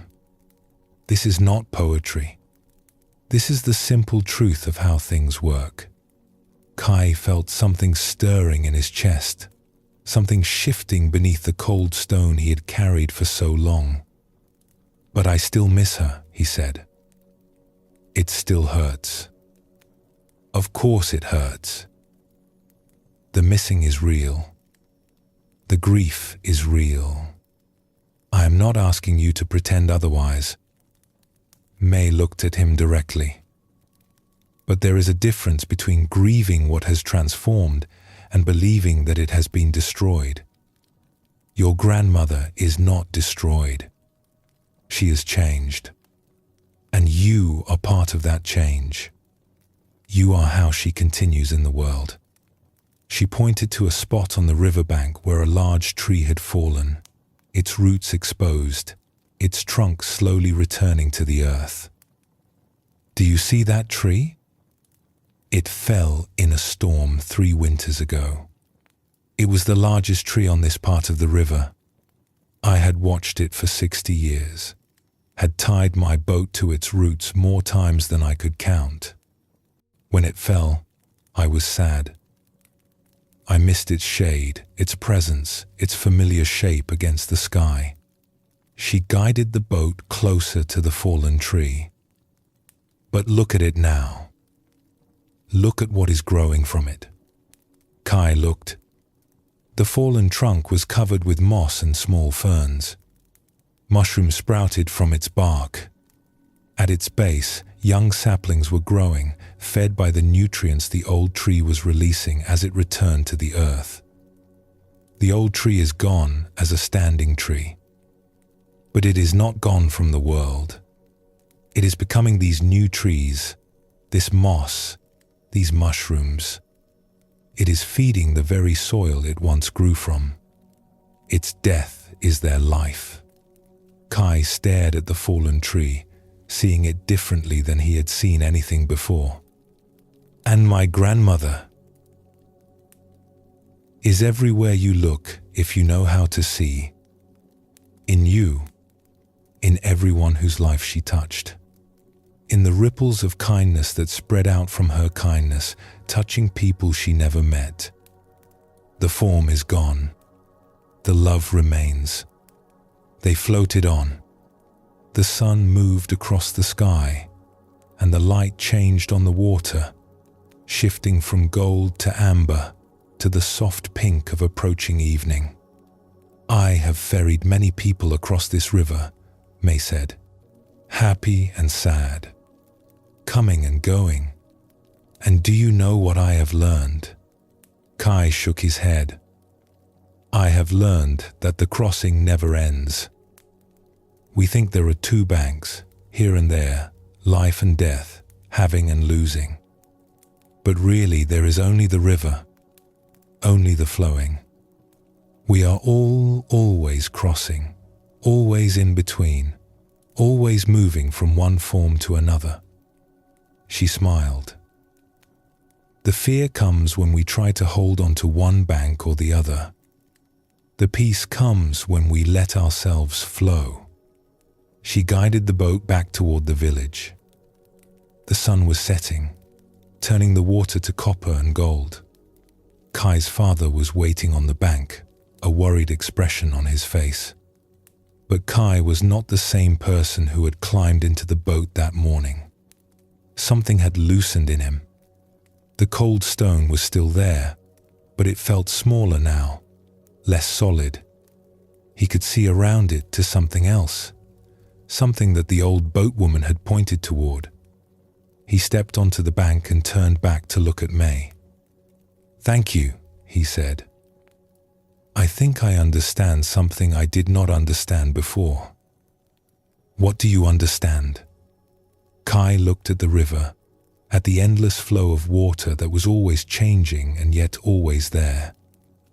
"I understand that I am part of something larger, that my grandmother is part of something larger, that losing her was not an ending, but a change in form." He paused. "I understand that I do not need to be afraid of the flow. I am the flow.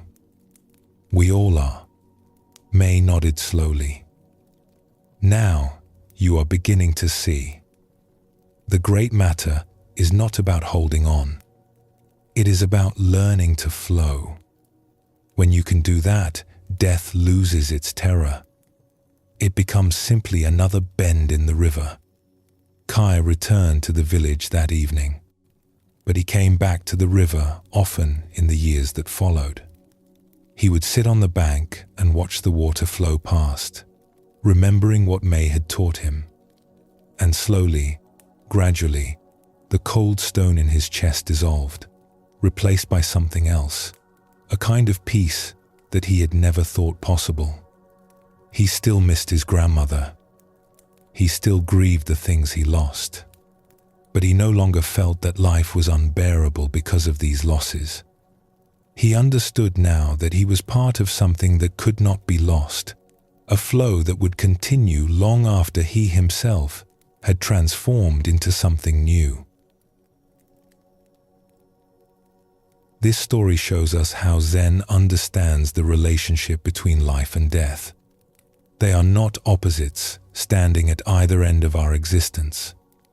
They are movements within a larger flow, transformations within a cycle that never truly ends. When we see this, the fear of loss begins to soften. We realize that nothing is ever completely lost, only changed. Buddhism teaches that what we call the self is not a fixed thing, but a process, like a river. We are always changing, always flowing, always becoming something new. The person we were 10 years ago is not the person we are today, and the person we are today is not the person we will be tomorrow. And yet something continues, something flows on, just as the river continues, even though its water is always different. The great matter, seen this way, is not a problem to be solved or a fate to be feared. It is simply the nature of existence, the way things are. When we align ourselves with this truth, we find a peace that does not depend on things staying the same. We find a freedom that does not require permanence. Let your breath come naturally now, rising and falling like a wave. Notice how each breath arrives and passes, making room for the next. This is the rhythm of existence, the gentle flow of coming and going that holds all things. Rest here, in the movement, in the transformation, in the peace of being part of something larger than yourself.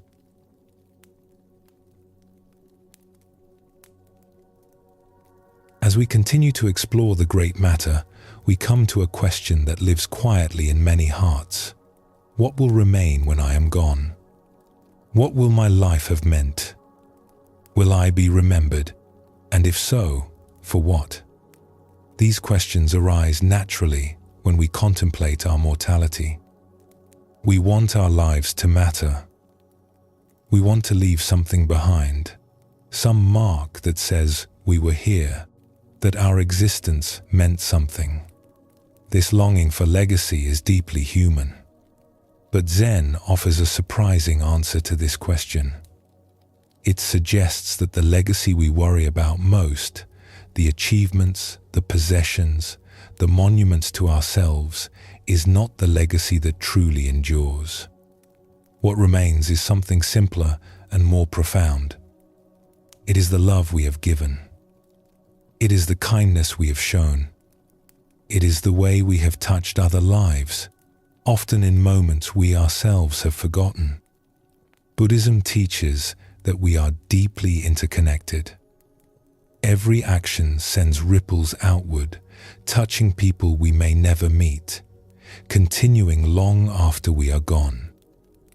A single act of kindness can change a life, and that changed life can change others, and on through time. This is our true legacy. Not the things we build or own, but the love we set in motion.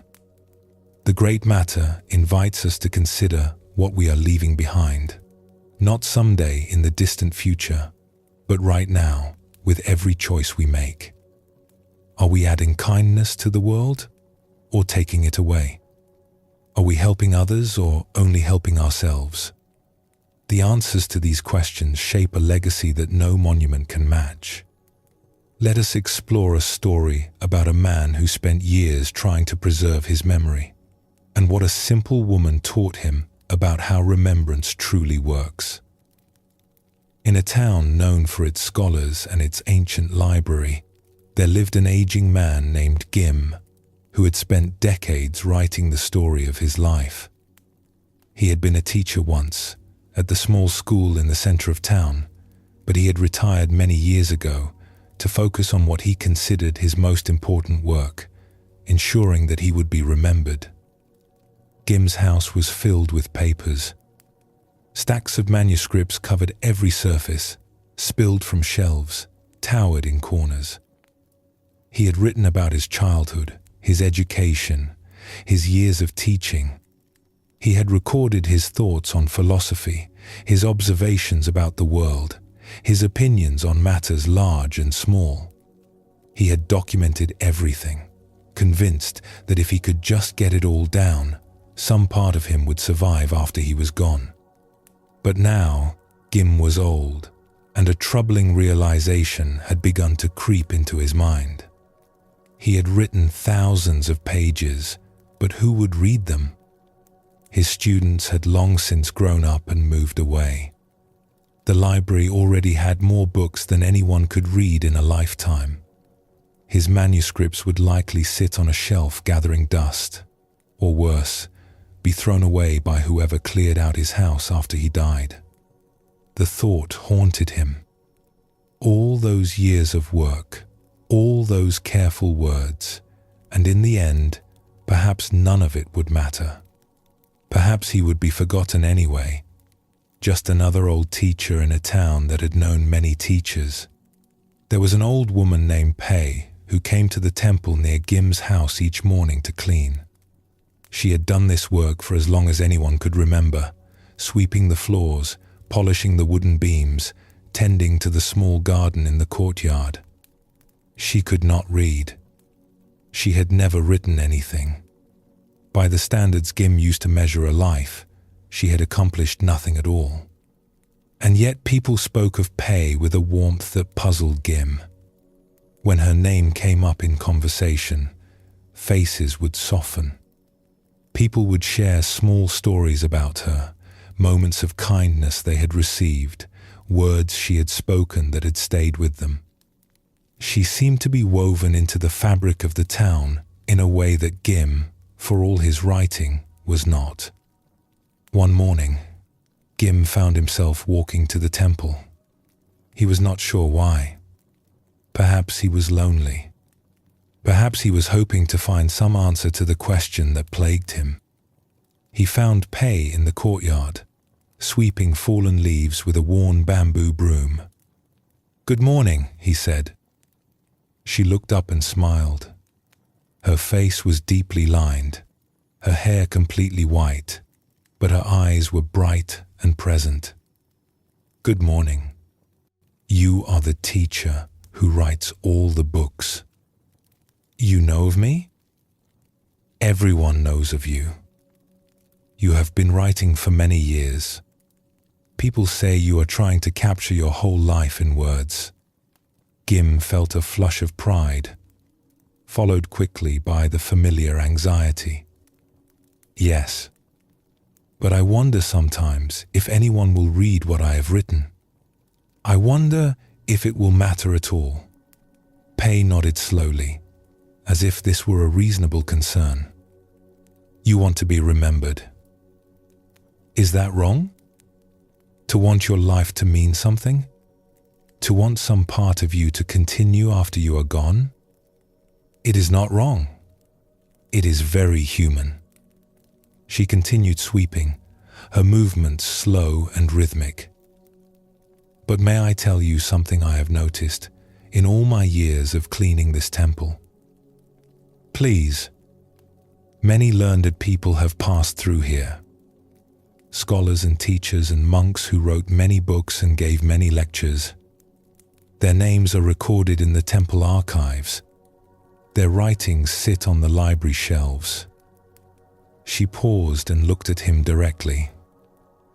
"But when people come to this temple and speak of those who have touched their lives, they do not speak of the scholars. Who do they speak of? They speak of small kindnesses.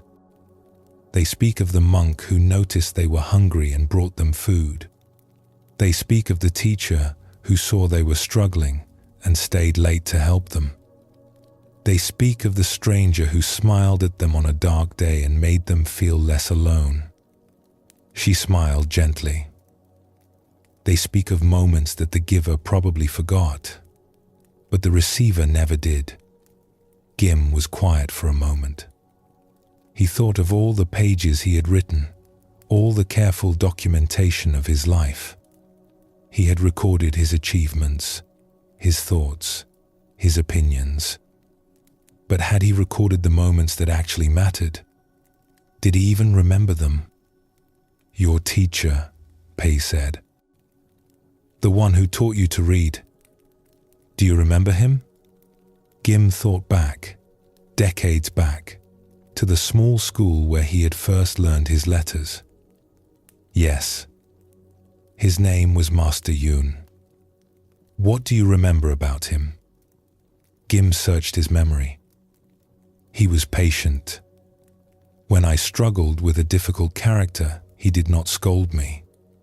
He sat beside me and guided my hand until I understood. The memory was vivid, more vivid than he expected. Once, when I was sick and fell behind the other students, he came to my house in the evenings to help me catch up. He did not have to do that. He had his own family, his own work. But he came anyway, night after night, until I was caught up. Another memory surfaced, one he had not thought of in decades. And there was a day when some older boys were tormenting me. They were calling me names, pushing me, making my life miserable. Master Yun saw it happening. He did not just stop them. He sat down with me afterward and talked to me. He told me that my worth did not depend on what others thought of me. He said that kindness and persistence would carry me further than any cruelty could hold me back.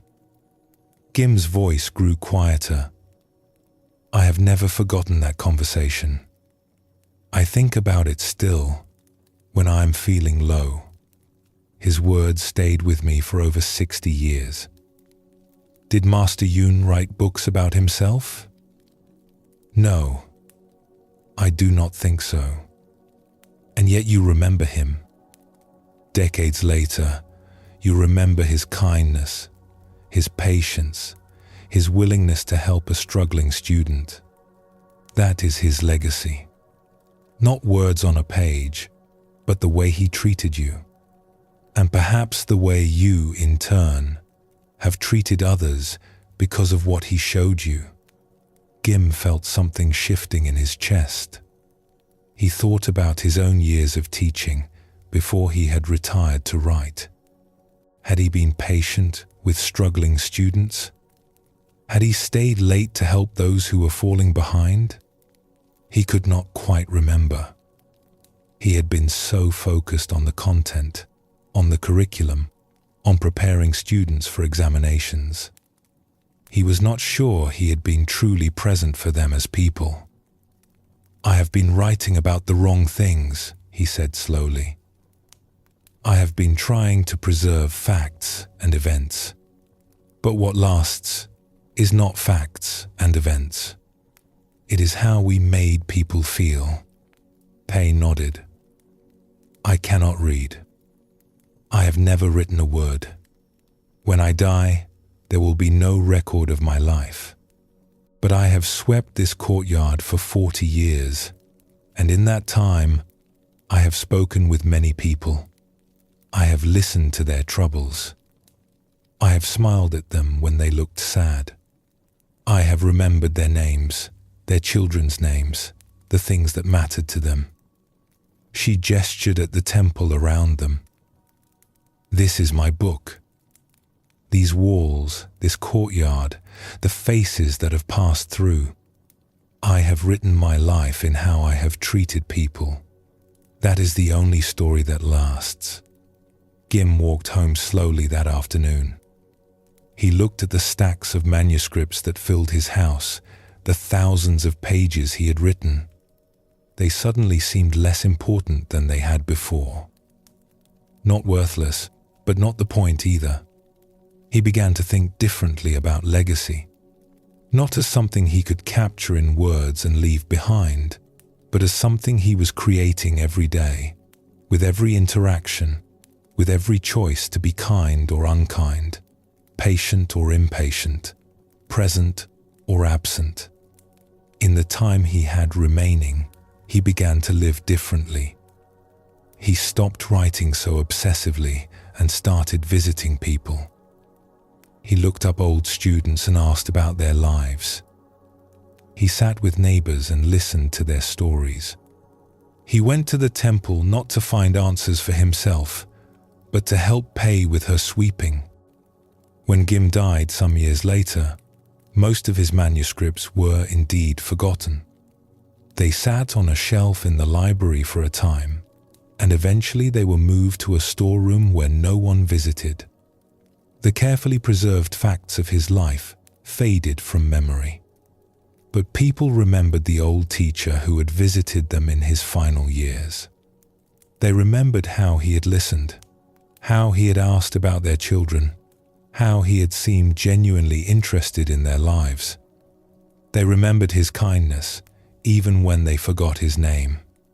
And in this way, without having written a single word about it, he left behind the only legacy that truly endures. This story shows us something that Zen has always understood. The legacy we worry about is usually not the legacy that matters.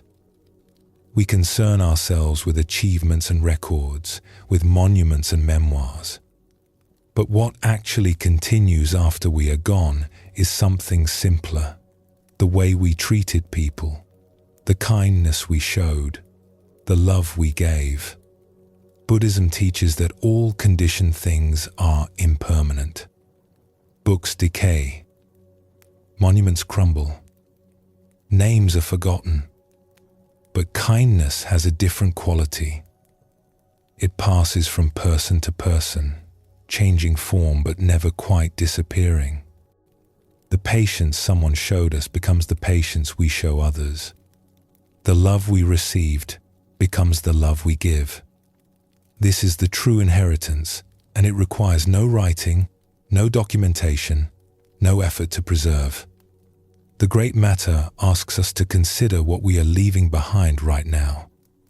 Not someday, when we are old and looking back, but today. Every interaction is an opportunity to add to our true legacy. Every moment of kindness sends ripples forward through time. Let us explore a story about a woman who discovered that her father's life was not what she had believed, and what she learned about the nature of true success. In a city where merchants gathered from many lands, there lived a woman named Aya who had recently buried her father. He had been a trader, or so she had always believed, a man who dealt in fine goods and maintained connections with important people. He had dressed well, spoken confidently, and seemed to move through the world with the ease of someone who had achieved what he set out to achieve. Aya had been proud of her father. She had admired his success, his status, the respect that others seemed to show him. When he died, she expected to find evidence of this success among his belongings, records of profitable trades, letters from important clients, savings that reflected a life of accomplishment. Instead, she found almost nothing. His rooms contained few possessions. His records showed a long series of failed ventures, debts that had been paid off slowly over decades, businesses that had started with promise and ended with nothing. The fine clothes he wore had been his only ones, carefully maintained to create an impression that did not match reality. The ease she had seen in him was not the ease of success. It was something else, something she did not understand. Aya felt the ground shifting beneath her. The father she thought she knew seemed to dissolve, replaced by a stranger. Who had he really been? What had his life really meant? She felt ashamed of him, and then ashamed of her shame, and then simply confused. She began to visit the places her father had frequented, hoping to understand. She went to the markets where he had traded, to the tea houses where he had met with clients, to the temple where he had sometimes gone to sit quietly. And everywhere she went, she heard the same thing. "You are Wada's daughter?" I am so sorry for your loss." People she had never met spoke her father's name with warmth.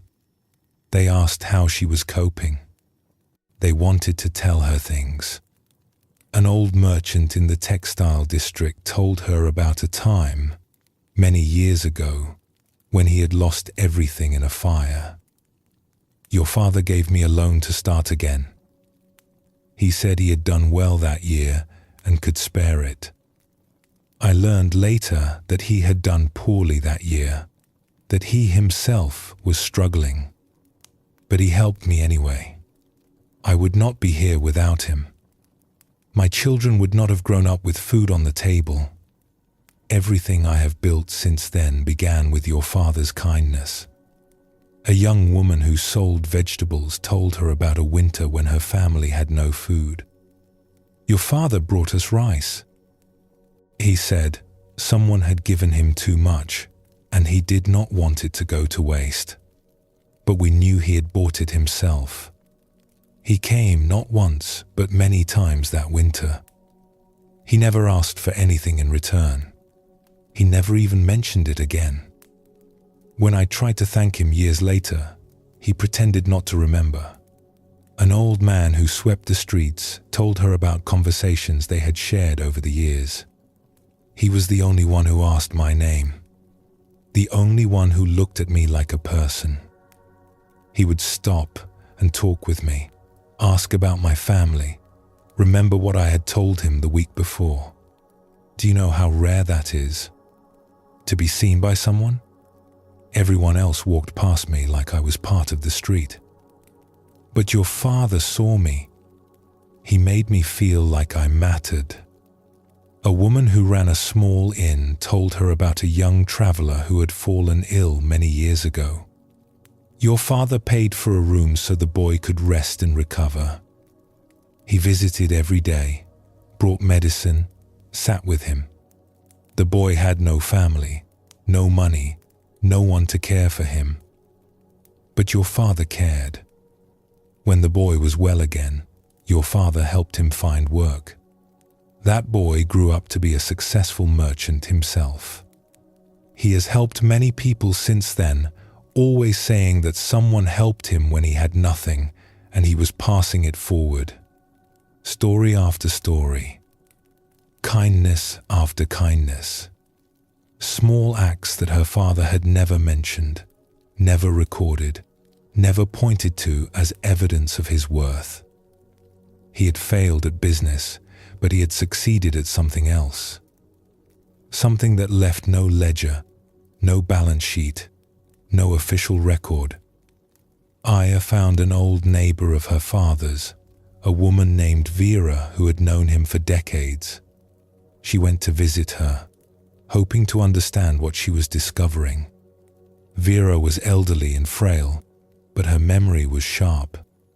She welcomed Aya into her small home and poured tea with hands that shook slightly but did not spill. "You want to know about your father," Vera said. It was not a question.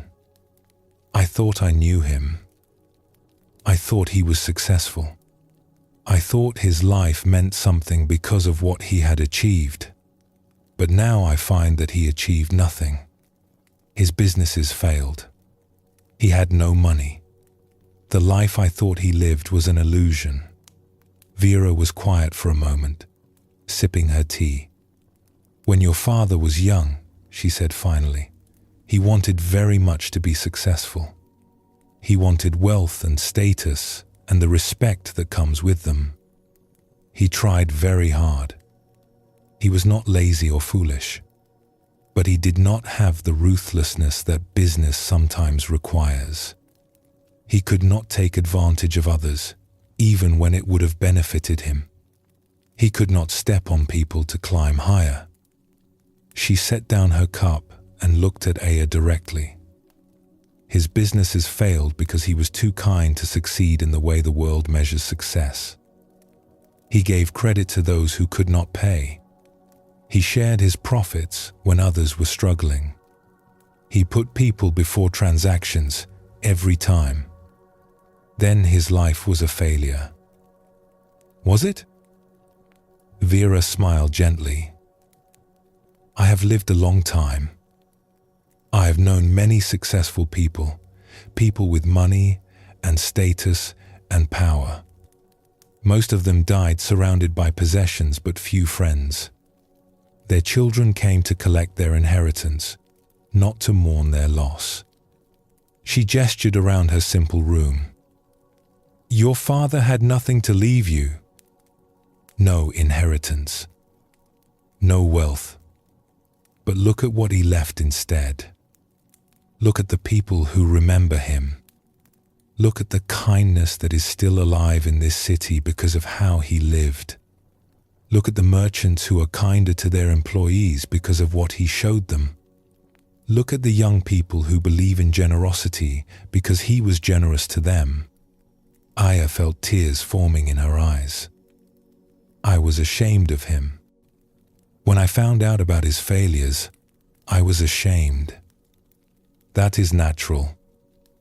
We are taught to measure worth in certain ways, but those measurements are wrong. They count the wrong things. Vera reached out and took Aya's hand. Your father's failure freed him. He had nothing left to protect, so he could give himself away. His businesses collapsed, but he did not collapse with them. He found a different way to succeed. He succeeded at being a good person. That is much harder than making money. Aya thought about all the stories she had heard. The loans that were never repaid. The food that was given away. The kindness that was shown to strangers and forgotten the next day. None of it had made her father rich. All of it had made him loved. I wish I had known, she said. I wish he had told me.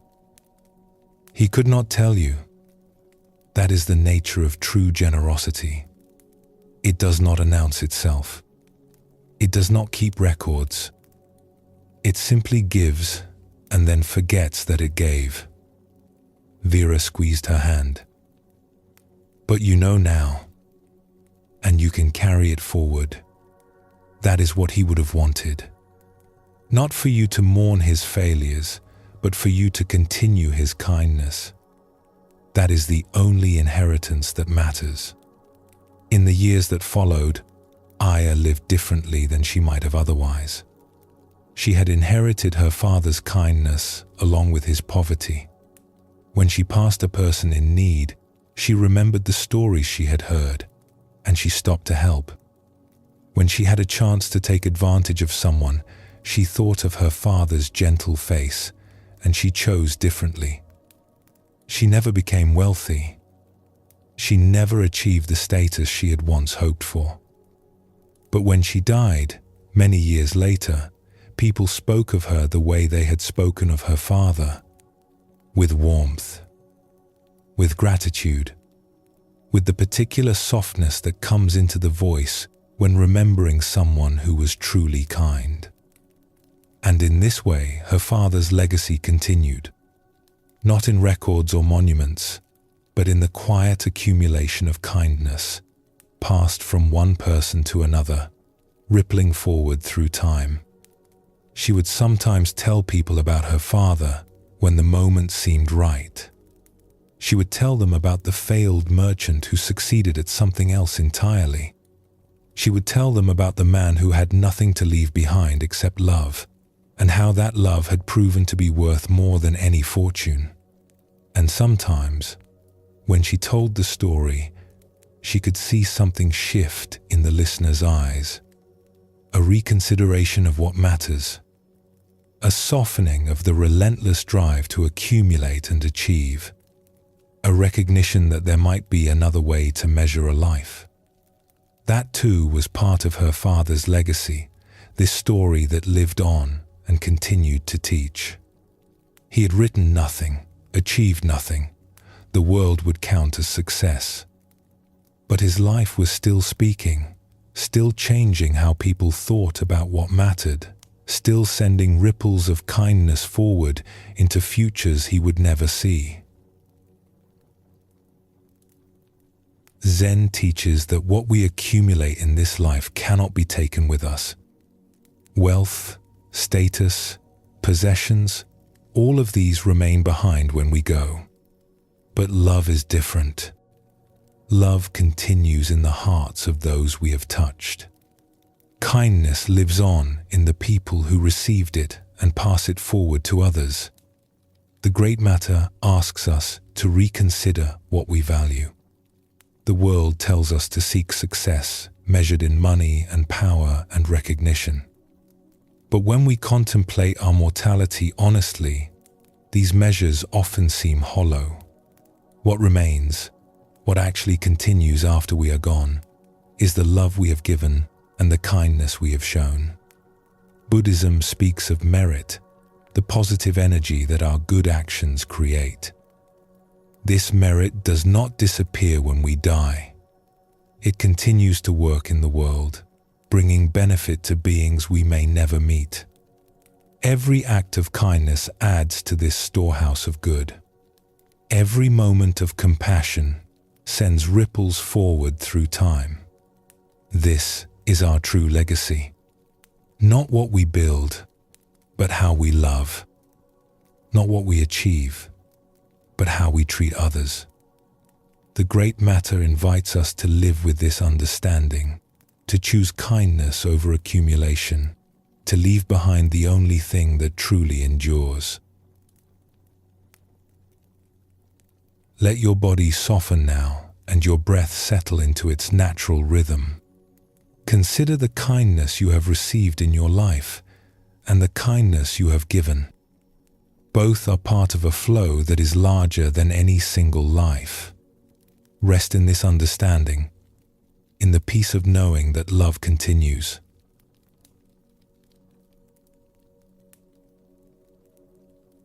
We have traveled far together through this teaching. We have seen how awareness of our mortality can awaken us to the preciousness of life. We have learned how death can be a teacher rather than an enemy, how urgency can free us from postponement, how we can live without the burden of regret. We have discovered that life and death are not opposites, but part of one continuous flow, and that our true legacy is the love we give rather than the things we accumulate. Now we come to the heart of it all. After all the understanding, after all the stories and reflections, what remains is something very simple. The Great Matter asks us to make peace with existence as it is. Not to fight against impermanence, not to pretend that death is not real, but to accept these truths fully and discover the freedom that lies on the other side of acceptance. This peace is not resignation. It is not giving up or becoming passive. It is a deep alignment with reality, a willingness to say yes to life as it actually is, rather than demanding that it be something else. When we stop fighting against the truth of our mortality, something remarkable happens. We become more alive, not less. We become more present, more grateful, more able to receive the gift of each ordinary moment. Zen teaches that peace comes not from avoiding difficult truths, but from embracing them. The Great Matter is not a problem to be solved. It is a reality to be accepted, and in that acceptance, we find a freedom that no circumstance can take away. Let us explore a story about a young woman who cared for an elderly teacher in his final season, and what she learned about the relationship between acceptance and aliveness. In a quiet hermitage at the edge of a forest, where the trees grew tall and the silence was deep, there lived an elderly monk named Zan, who had practiced for over 60 years. He had come to the hermitage as a young man, full of questions and longing, and he had stayed through all the seasons of his life, watching the forest change around him while something in him slowly ripened. Now Zan was very old. His body had grown frail, his movements slow. He could no longer walk to the stream to fetch water or gather wood for the fire. The other monks at the main temple, a day's journey away, had sent a young woman named Kira to care for him in what everyone understood would be his final months. Kira was 23 years old and had been practicing at the temple for only 2 years. She had volunteered for this assignment because she thought it would be meaningful, a chance to learn from a great teacher before he passed. But she had also been afraid. She had never been close to death before. She did not know what to expect, what she would feel, how she would cope with watching someone fade. When she arrived at the hermitage, she found Zan sitting on the small porch, looking out at the forest. The autumn light was golden, filtering through leaves that were just beginning to turn. He looked up at her approach and smiled, and his smile was so warm, so genuinely welcoming, that her fear eased a little. "You are Kira," he said. "They told me you were coming. Thank you for making the journey. I am honored to be here, Master Zan." He gestured for her to sit beside him. "No need for titles. Just Zan is fine. We will be living together for a while. We should be comfortable with each other." In the days that followed, Kira settled into the rhythm of caring for the old monk. She prepared his meals, kept the hermitage clean, helped him walk when he wanted to move around.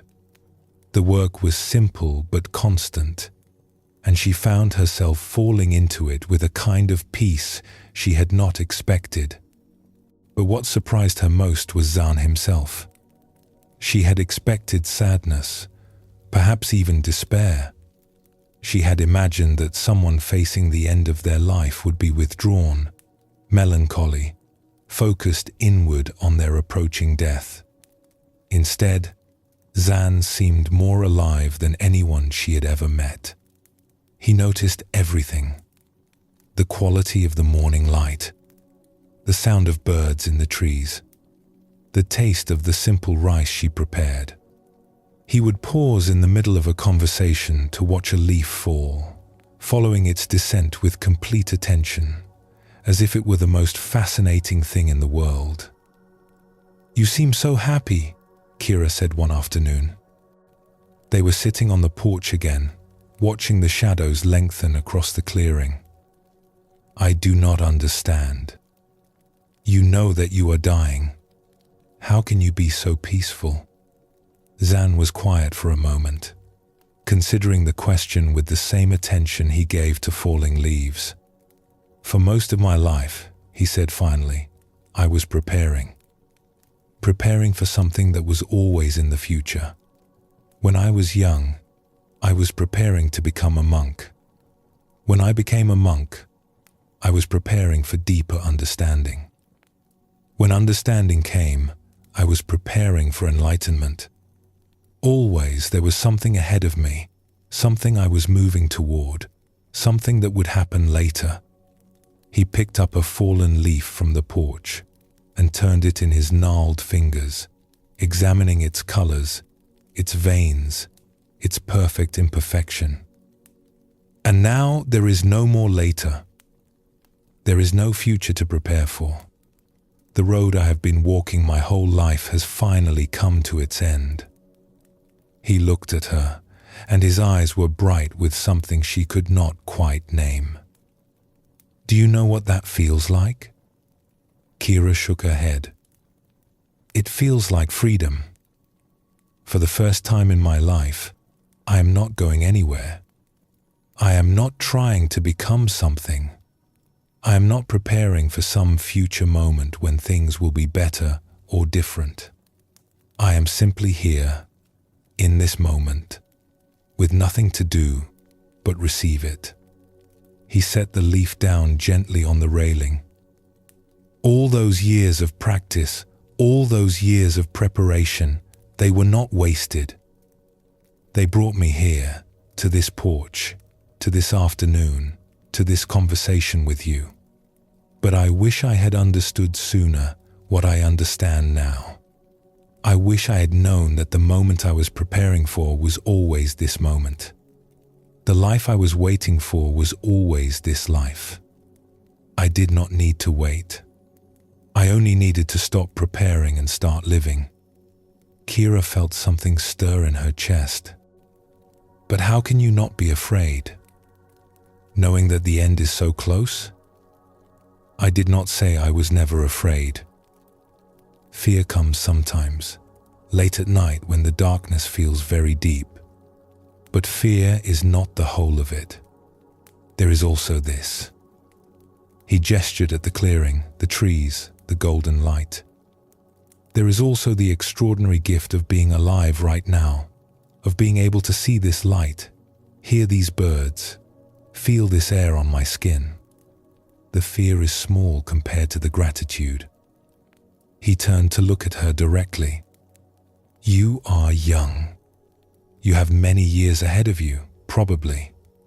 But those years will pass faster than you can imagine. The future you are waiting for will become the past before you know it. And someday, if you are fortunate, you will sit on a porch like this one, looking back at your life, and you will wish you had been more present for it. He reached out and took her hand. His fingers were thin and cool, but his grip was surprisingly strong. Do not make the mistake I made. Do not spend your life preparing for a moment that never arrives. The moment is always now. The life is always this one. Whatever you are waiting for, whatever you think you need before you can be truly happy, let it go. Be happy now. Be present now. That is the only teaching that matters. Kira felt tears forming in her eyes. Not from sadness, but from something else. A recognition. A sense of truth landing somewhere deep inside her. But I am young, she said. I have so much ahead of me. So many things I want to do, to learn, to become. How can I stop preparing when there is so much still to prepare for? Zan smiled gently. I did not say stop doing things. I did not say stop learning or growing or moving toward what calls you. I said stop believing that those things are where your life is. Your life is not in the future you are moving toward. Your life is in the moving itself. In this step, and this one, and this one. He gestured at the clearing, the trees, the light. Right now, you are caring for an old man in a hermitage. This is your life right now. Not what comes after, not what you will do when you return to the temple, not what you will become in 10 years or 20. This. Are you here for it? Are you receiving it? Or are you somewhere else in your mind, preparing for something that has not happened yet? Kira looked around her, really looked, perhaps for the first time since she had arrived. The golden light filtering through the trees, the smell of pine and wood smoke, the sounds of the forest, birds and wind, and the distant trickle of a stream. The old monk beside her, his presence warm and steady. She was here. She was actually here, in a way she had not been before. I see, she said quietly. I think I am beginning to see. Kira stayed with Zan through the autumn and into the early winter. She watched him grow weaker, watched his body slowly release its hold on life. But she also watched him remain present, remain grateful, remain more fully alive than she had ever seen anyone be. He did not spend his final weeks in regret or fear. He spent them noticing the way the firelight flickered on the walls, the taste of tea on cold mornings, the sound of wind in the pines. Each small thing received his full attention as if he was seeing it for the first time, as if it were the most precious thing in the world. And in watching him, Kira learned something she could not have learned from any book or lecture. She learned that accepting death does not diminish life. It illuminates life. When we stop pretending that we have forever, every moment becomes precious. When we stop preparing for some future that may never come, we can finally receive the present that is always here. Zan died on a morning when the first snow was falling. Kira was holding his hand, and she felt the moment when his breath simply stopped, when the presence that had been there was no longer there. She cried because she had come to love him, because she would miss him, because death is sad even when it is peaceful. But she also felt something else, a kind of quiet joy that she did not expect. He had shown her how to die, which was really how to live. He had given her a teaching that would stay with her for the rest of her days. And in that giving, he had not ended. He had continued, in her, in how she would live, in what she would teach others. She buried his ashes beneath the trees he had loved, and she sat for a long while in the silence of the hermitage, feeling the snow fall around her, feeling the simple miracle of being alive. This story shows us what it looks like to make peace with the great matter. Zan did not overcome death or escape it. He accepted it, and in accepting it, he found a freedom that had eluded him his whole life. The preparation could finally end. The future could finally release its hold. There was only now, precious and complete. Zen teaches that acceptance is not defeat. It is alignment with reality. When we stop fighting against the truth of impermanence, we discover that the peace we were seeking was available all along. We were just too busy struggling to receive it. The Buddha taught that clinging causes suffering. We cling to life, to youth, to the way things were, to the hope that things will not change. And this clinging creates tension, anxiety, a constant resistance to what is. When we let go of this clinging, not by becoming indifferent, but by accepting what is true, we find a peace that does not depend on circumstances. The great matter is not asking us to like death or to welcome suffering. It is asking us to stop pretending that life is other than it is. And when we do, we find that the life we have is more than enough. It is extraordinary. It is a gift beyond measure. Let us explore a tale about a man who spent his life seeking enlightenment and what he found when he finally stopped looking. In a region where mountains rose sharp against the sky and the air was thin and clean, there lived a man named Taro who had spent his entire life searching for the truth.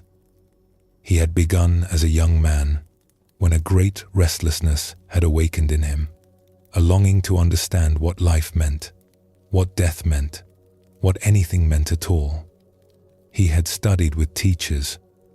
He had read the ancient texts. He had meditated in caves and monasteries and forest hermitages. He had crossed mountains and rivers, seeking anyone who might have the answer he was looking for.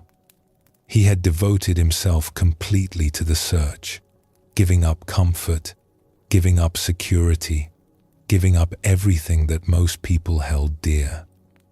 And yet the answer had not come. Decades passed, and Taro remained unsatisfied.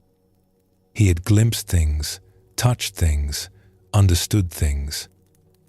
But the final piece, the complete resolution of his questioning, remained just out of reach.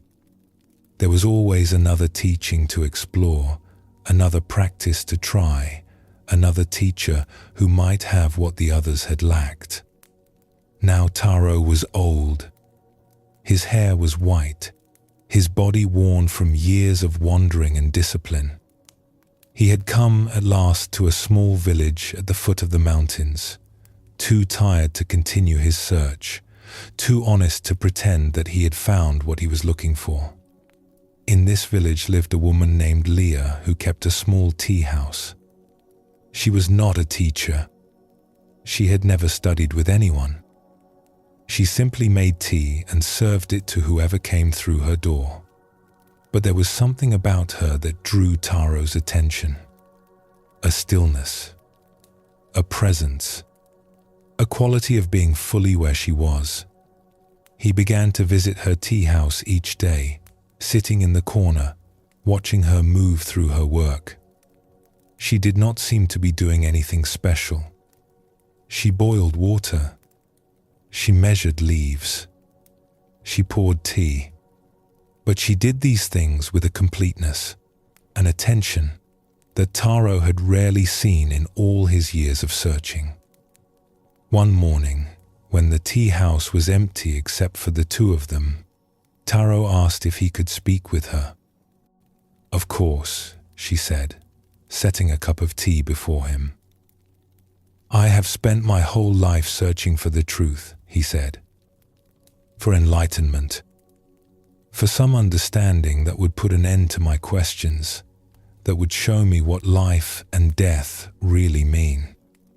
I have studied with great teachers and practiced difficult disciplines, but I have not found what I was looking for." He paused, looking down at the simple cup in his hands. "I am old now. I do not have much time left, and I am beginning to fear that I have wasted my life chasing something that does not exist." Leah was quiet for a moment. She refilled her own cup with careful attention, watching the tea flow from the pot. "What were you looking for, exactly?" "I do not know anymore. Something that would make sense of everything. Something that would take away the fear of death, the confusion about life.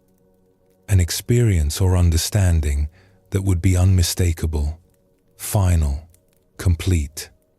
"And you did not find it?" "I found many things. Moments of peace, glimpses of something larger, teachers who seemed to know something I did not. But nothing lasted. Nothing was final. The questions always returned." Leah nodded slowly. She took a sip of her tea, and Taro noticed how completely she seemed to be there for the sipping, how fully present she was for this small, ordinary act. "May I tell you what I have noticed?" she said. "In all my years of making tea, please, the people who come here looking for something special never find it. They drink the tea quickly, barely tasting it, already thinking about where they will go next, what they will try next. They are not here. They are somewhere else, in their minds, chasing something that is always ahead of them." She set down her cup and looked at him directly. "But sometimes someone comes who is not looking for anything. They sit down. They receive the tea. They taste it fully, feeling the warmth, the bitterness, the subtle sweetness. They are here, completely here, not wanting to be anywhere else.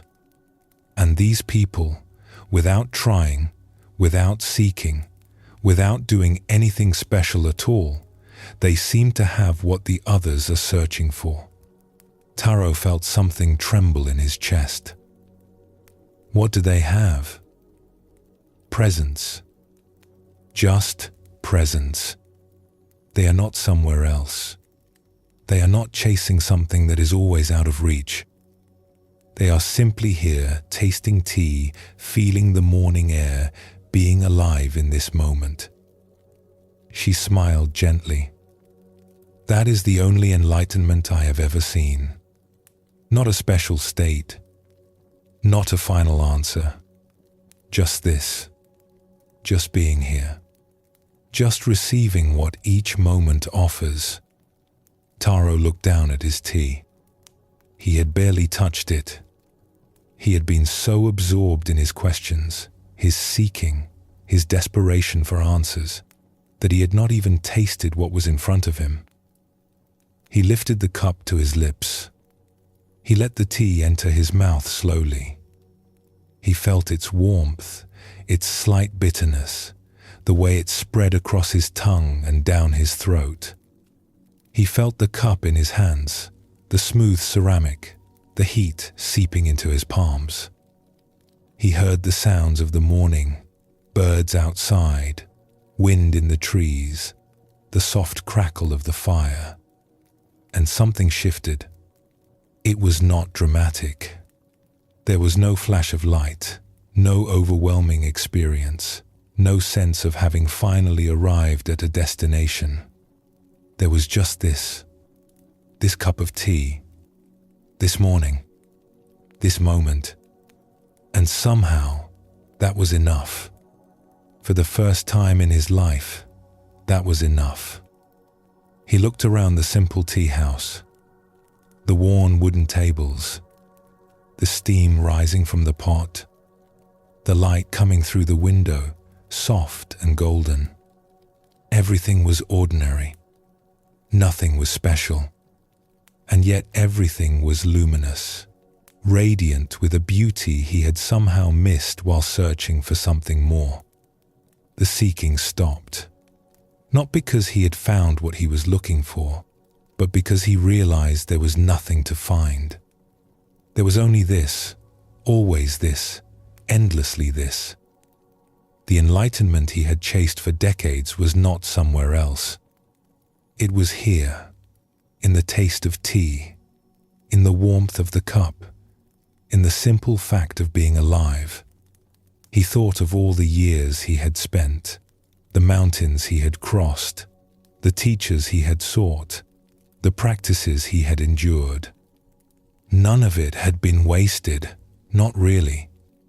It had all led here, to this moment, to this simple tea house, to this woman who made tea and poured it with presence. But he could have arrived here much sooner. He could have found this in any moment, if he had only stopped looking somewhere else. Tears came to his eyes, and he did not try to stop them. "All those years," he said quietly. "All that searching. And it was here all along." "It is always here," Leah said. "It cannot be anywhere else. The seeking is what hides it. The wanting something more is what obscures what is already present. When the seeking stops, even for a moment, there it is. There it always was." Taro stayed in that village for the rest of his life. He did not continue his search, because there was nothing left to search for. He helped Leah in the tea house sometimes. He sat in the morning light. He watched the seasons change on the mountains. He did nothing special, achieved nothing remarkable. But he was present.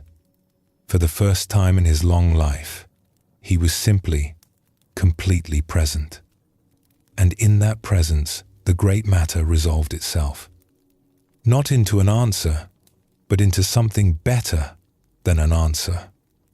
Into peace, into acceptance, into the quiet joy of being alive for whatever time remained.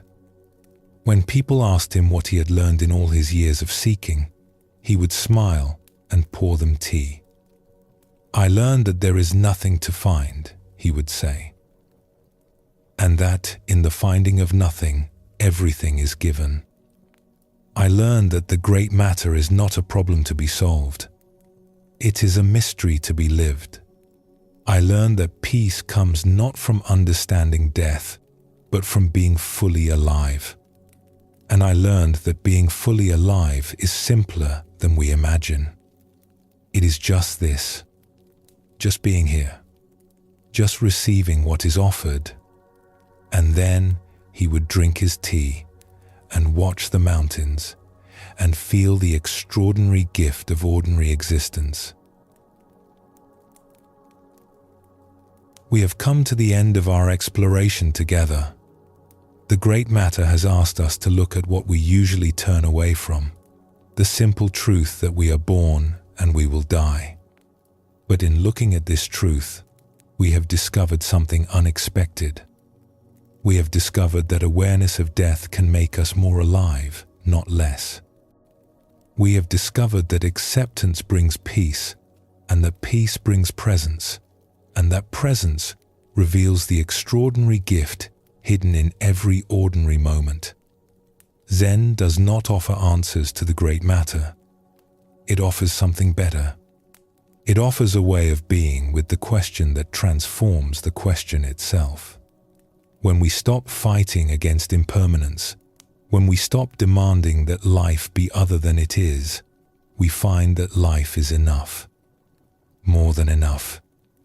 We find that this moment, this breath, this simple experience of being here, contains everything we ever needed. The Buddha's final words to his students were simple. He told them that all things are impermanent and that they should work out their own freedom with diligence. This is the teaching of the Great Matter, not an answer to hold on to, but an invitation to live fully, to love completely, to be present for this precious and fleeting life. Let your eyes close gently now. Let your body release any tension it has been holding. Feel your breath moving in and out, this simple rhythm that sustains you without any effort on your part.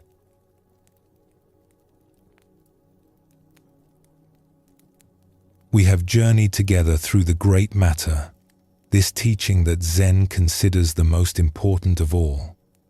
We have explored the preciousness of this life and discovered how awareness of its brevity can awaken us rather than frighten us.